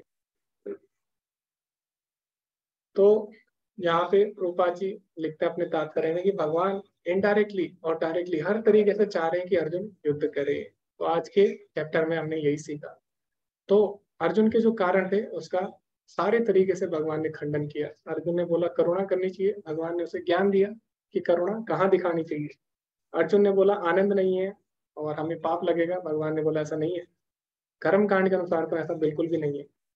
फिर अर्जुन ने बोला कि हमें पाप लगेगा, तो भगवान ने बोला अगर तुम मेरे लिए कर्म करोगे तो उसमें कोई भी पाप नहीं है। तो भगवान ने उसे बोला कर्म कांड से ऊपर उठो। तो ये जो अध्याय है, दूसरा अध्याय, बहुत ही महत्वपूर्ण है भगवत गीता का। और जो भक्ति विनोद ठाकुर है उन्होंने भी लिखा है अपनी टीका में कि जो दूसरा अध्याय इसमें सारे योग है, इसीलिए इसको भगवत गीता का सार भी बोला जाता है। इसमें ज्ञान योग भी आ गया, आत्मा के बारे में आ गया, कर्म योग किस प्रकार कर्म करना है, और भक्ति की भी हमें हल्की सी झलक इसमें देखने को मिल जाती है। तो इस तरह जो दूसरा अध्याय है उसको हम अनेक भागों में विभाजित कर सकते हैं। पहले अर्जुन की शरणागति 10वें श्लोक तक, उसके बाद भगवान ने क्या किया, अर्जुन को ज्ञान दिया आत्मा का, उसके बाद कर्म कांड के बारे में बताया 31 से 37वें श्लोक में, फिर बुद्धि योग के बारे में बताया 38 से 53वें श्लोक में, फिर भगवान बताते हैं कर्म योग के बारे में और बुद्धि योग के बारे में। उसके बाद भगवान बताते हैं कि वास्तव में जो स्थिर धीर मुनि है, यानी जो समत्व रहता है, यानी जो हर स्थिति में संभाव रहता है, उसके क्या लक्षण होते हैं, उसकी चर्चा हम अगले पार्ट में करेंगे। तो आप सभी का धन्यवाद। अंत में प्रभुपा जी क्या बोलते हैं, ये हम प्रभुपा जी का एक कोट पढ़ेंगे। तो प्रभुपा जी बोलते हैं कि ये जो भौतिक संसार है, ये क्या है, ये जो भौतिक संसार है या भौतिक प्रगति है, ये क्या है, चकाचौंध से भरी हुई है। Just like when we pass on the street और road of your American cities. तो प्रभुपा जी अपने शिष्यों को बोल रहे हैं जैसे कि हम अमेरिका की गलियों से जाते हैं, अमेरिका की सड़कों से जाते हैं, तो वहां पे क्या है, बहुत सारी चकाचौंध है और हमें बहुत ही अच्छा लगता है। लेकिन प्रभुपा जी बोलते हैं ये सब हमेशा नहीं रहने वाला, हमें ये समझना है। तो ये सब भी क्या होगा, एक दिन नष्ट हो जाएगा। तो जो सांसारिक सुख है वो अंत में क्या होते हैं, नष्ट हो जाते हैं। यही संस्पर्श जब होगा दुख विनय होते, अंत में केवल हमें दुख ही देते हैं। इस प्रकार प्रभुपाद जी बोलते हैं, so therefore if one becomes attached to this false platform, अगर कोई इस चकाचौंध से आकर्षित हो जाता है तो क्या करता है, उसके भगवत धाम जाने के रास्ते बंद हो जाते हैं। तो भगवान किसी को फोर्स नहीं करते। अगर हम सांसारिक चकाचौंध से आकर्षित हो जाते हैं, भगवान को भूल जाते हैं, तो प्रभुपाद जी बोलते हैं उसके लिए भगवान के सारे द्वार बंद हो जाते हैं, क्योंकि वो जाना ही नहीं चाहता। भगवान अगर उसको अपने द्वार पे खड़ा भी कर दे फिर भी वो कहाँ जाएगा, चकाचौंध की तरफ ही जाएगा, संसारी धाम। तो जब तक भगवान के प्रति प्रेम नहीं आएगा तब तक जीव भगवत धाम नहीं जा सकता। इसी के साथ ये अध्याय समाप्त होता है। श्री प्रभुपाद की जय। आप सभी लोग अटेंडेंस रिकॉर्ड लिख सकते हैं अपना। ओके, कई लोग शायद उसी का वेट कर रहे थे और मेरे बोलने से पहले ही तुरंत लिख दिया। ओके, तो आप हैंड रेज कर सकते हैं किसी को कुछ पॉइंट्स रखने। आज बिल्कुल सही समय पर खत्म हो 10 बजे। तो किसी को कोई बिंदु है शेयर करने, किसी को कुछ प्रश्न पूछने या किसी को कुछ सुझाव देने, तो आप दे सकते हैं। क्योंकि भक्ति शास्त्री का जो कोर्स होता है इसमें कोई भी टीचर नहीं है, ठीक है। इसमें हम लोग क्या कर रहे हैं, सभी लोग डिस्कशन कर रहे हैं। तो मैं भी आपसे सीख रहा हूँ, आप भी किसी न किसी से सीख रहे हैं, क्योंकि हम सब लोग डिस्कशन कर रहे हैं। किसी को कोई पॉइंट है आप बता सकते हैं। हरे कृष्णा सनी प्रभु जी। हरे कृष्णा प्रभु जी। प्रभु जी मुझे मतलब आज के टॉपिक से रिलेटेड पॉइंट नहीं है, कुछ पूछना है। पूछना ये है कि जैसे भक्ति में क्या होता है ना कि कभी कभी काम के कारण किसी मतलब बिजी, बहुत ज्यादा शेड्यूल बिजी होता है आजकल। तो उन सब चीजों के कारण क्या होता है, जैसे आज का डेट था, मुझे याद था कि आज हमारी क्लासेस है। पिछले जो थर्सडे थी उस दिन जो क्लासेस थी उस दिन मतलब क्लासेस के बीच में बार बार लैट टूट जा रहा था काम के कारण। तो क्या हो रहा था कि अभी कुछ दिनों से ना भक्ति मतलब चल नहीं पा रही है अच्छे तरीके से, जैसे पहले कोरोना वक्त में चलती थी। मतलब वक्त ही सही से नहीं मिल पा रहा, सोता भी कम हूँ और सब चीजें सही होती है। पूजा पाठ सब करता हूँ, कृष्ण को याद करता हूँ, कृष्ण की भक्ति भी करता हूँ। अपना जो इस्कॉन का जो सारा मतलब मॉर्निंग में जो हमारा मंगल आरती में होता है वो सारे मतलब वो मंत्र, मतलब वो सारे गीत को भी गाते रहता हूँ, हमेशा करते रहता हूँ। माला जब भी करता हूँ, 16 नहीं हो पाता लेकिन जितना होता है वो करता हूँ, अभी तो कर ही रहा हूँ। और गीता का भी श्लोक पढ़ते रहता हूँ। तो मेरा मतलब ये कहना था कि शेड्यूल को फिर से किस प्रकार से मैनेज किया जाए, उसमें अगर कुछ गाइडेंस मिले कि जल्दी जल्दी उसको फिर से उस ट्रैक पे आ जाए, उस लय में आ जाए अच्छे तरीके से। जी प्रभु जी, तो भक्तों का संग जरूरी है। सबसे पहले आप भक्तों के संग में रहिए, क्योंकि कई बार बहुत सारी चीजें होती है जो हम सोच भी नहीं सकते और भक्तों के संग में हम लोग कर बैठ रहे हैं। तो आप सबसे पहले भक्तों के संग में रहिए, उनसे कांटेक्ट करते रहिए, जितना संभव हो सके उनसे बात करिए। और जो क्लास है उसमें हम क्या कर रहे हैं, क्लास का एक और हमारा उद्देश्य है ताकि हम सभी लोगों का संग बना रहे। क्लास आप जरूर करिए। दूसरा, आप प्रायोरिटी दीजिए अभी चैंटिंग को, तो बाकी चीजें अपने आप हो जाएंगी अगर आप सही से चैंटिंग करोगे। तो सबसे पहले आप प्रायोरिटी चैंटिंग को दीजिए, 16 माला आप करिए। बाकी आप लोग कीर्तन वगैरह एक्स्ट्रा टाइम में कर सकते हैं। तो पहले आप जब 16 माला, जब हम माला करते हैं, भगवान का नाम लेते हैं, तो हरे कृष्ण महामंत्र का मतलब क्या है, हरे भगवान की शक्ति है, श्रीमती राधा रानी। तो हम भगवान से शक्ति मांग रहे हैं, भगवान की शक्ति से हम प्रार्थना कर रहे हैं कि हमें भगवान की सेवा में लगाएं। तो हरे कृष्ण महामंत्र का मतलब क्या है, हे भगवान की शक्ति हमें भगवान की सेवा में लगाओ, हे श्रीमती राधा रानी हमें भगवान की सेवा में लगाओ। तो जब आप बार बार भगवान से प्रार्थना करेंगे तो भगवान जरूर व्यवस्था करेंगे और आप भगवान की सेवा अच्छे से कर पाओगे। तो इसीलिए आप सबसे पहले चैंटिंग सिंसियरली करिए, 16 माला पूरी करिए, कि कुछ भी हो जाए आप 16 माला करिए सबसे पहले। उसके बाद बाकी चीजें जरूर होंगी, क्योंकि भगवान ने बोला है कि तेषां सतत युक्तानां भजताम प्रीतिपूर्वकम। अगर आप प्रीतिपूर्वक भगवान की सेवा करेंगे, ददामि बुद्धि योगम तम, भगवान जरूर आपकी सहायता करेंगे। तो आप बेसिक चीजें पहले करिए प्रभु जी। और आप इतनी सारी एक्टिविटीज, ठीक है, अच्छी बात है जितनी आप एक्टिविटी करें भक्ति की, लेकिन सबसे पहले जो बेसिक चीज है वो हमें करनी है। तो कम से कम अगर आपको समय ना भी मिले बहुत सारी चीजें करने का, तो बेसिक सबसे पहले आपको क्या करना है, 16 माला करना। बाकी दिन अगर आपके पास समय तब आप एक्स्ट्रा चीजें कर सकते हैं। तो इतनी सारी चीजें करना आवश्यक नहीं है। सबसे पहले आप 16 माला करिए, बाकी चीजें प्रभु जी फिर सेकेंडरी है। तो इसी तरह आप अपने अभी पहले क्या करिए, अपने अगर आपको टाइम मैनेज करना है तो सबसे पहले हमें क्या करना होता है, जो हमारे मेन एम है, बड़े एम, उनको हमें पूरा करना होता है, पहले प्रायोरिटी देनी चाहिए। तो सबसे पहले जो बड़े बड़े एम है उनको आप पूरा करिए, अपने जो डेली शेड्यूल है। फिर अगर टाइम मिले फिर आप एक्स्ट्रा चीजें करिए। आप बना लीजिए अपना एक लिस्ट बनाइए, उसमें आप देखिए प्रायोरिटी में कौन सी चीजें हैं सबसे ऊपर। तो सबसे ऊपर 16 माला प्रायोरिटी में, फिर मंगल आरती है, फिर आप देखिए अगर आप ये कर पा रहे हो फिर आप एक्स्ट्रा चीजें करिए, इस तरह आपका शेड्यूल सही रहेगा। हरे कृष्णा। अमृता माता जी। हरे कृष्णा प्रभु जी। जी माता तो जी। मेरा एक एग्जांपल रह गया था देना जब मैं बता रही थी, तो उसमें एग्जांपल वैसे तो आप उससे कंक्लूड कर चुके हो एक्सप्लेनेशन में, फिर भी बता देती हूँ। तो उसमें था कि जैसे हम समझ सकते हैं कर्म कांड को इस तरीके से भी कि जैसे जैसे हमने बचपन में ना पी होगी एक सिरप जो फीवर में अक्सर मिला करती थी, बुखार में, तो वो बहुत मीठी होती थी, कुछ ज्यादा ही मीठी होती थी। तो कर्म कांड भी ऐसा ही है, वो वर्ल्डली लोगों के लिए है, ताकि मतलब एक मिठास ऐसा नहीं है उसमें कि डायरेक्ट भक्ति दिखा दी है। तो आपको वो मिठास जो दी गई है ना, वो उनको अट्रैक्ट करने के लिए है। जो लोग भक्ति नहीं करते हैं वो भी करें, ताकि वो भी इस चीज में आए, वो भी भगवान को समझने की चेष्टा रखें।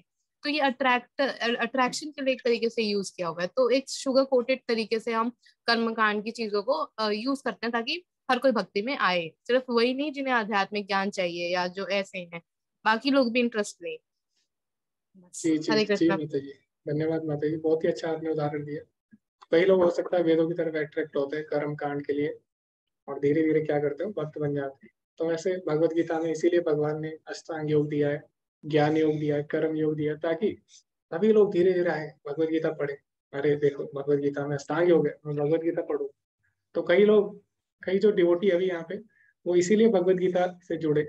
उनको लगा कि हमें यहाँ पे अष्टांग योग सीखने को मिलेगा और हम क्या करेंगे, भगवत गीता 18 डेज कोर्स करके हम सारे चक्कर अपने जगा लेंगे। हम सारे जितने भी कुंडलिनी है हमारी, उनको हम जागृत कर देंगे। तो कई लोग इसीलिए आते हैं भगवत गीता पढ़ने।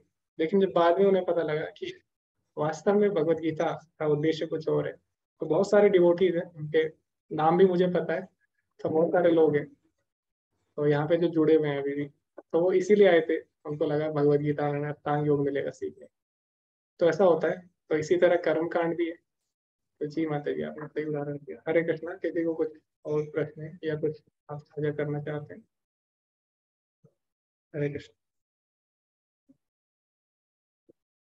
ओके, किसी का कोई प्रश्न नहीं है? हरे कृष्णा।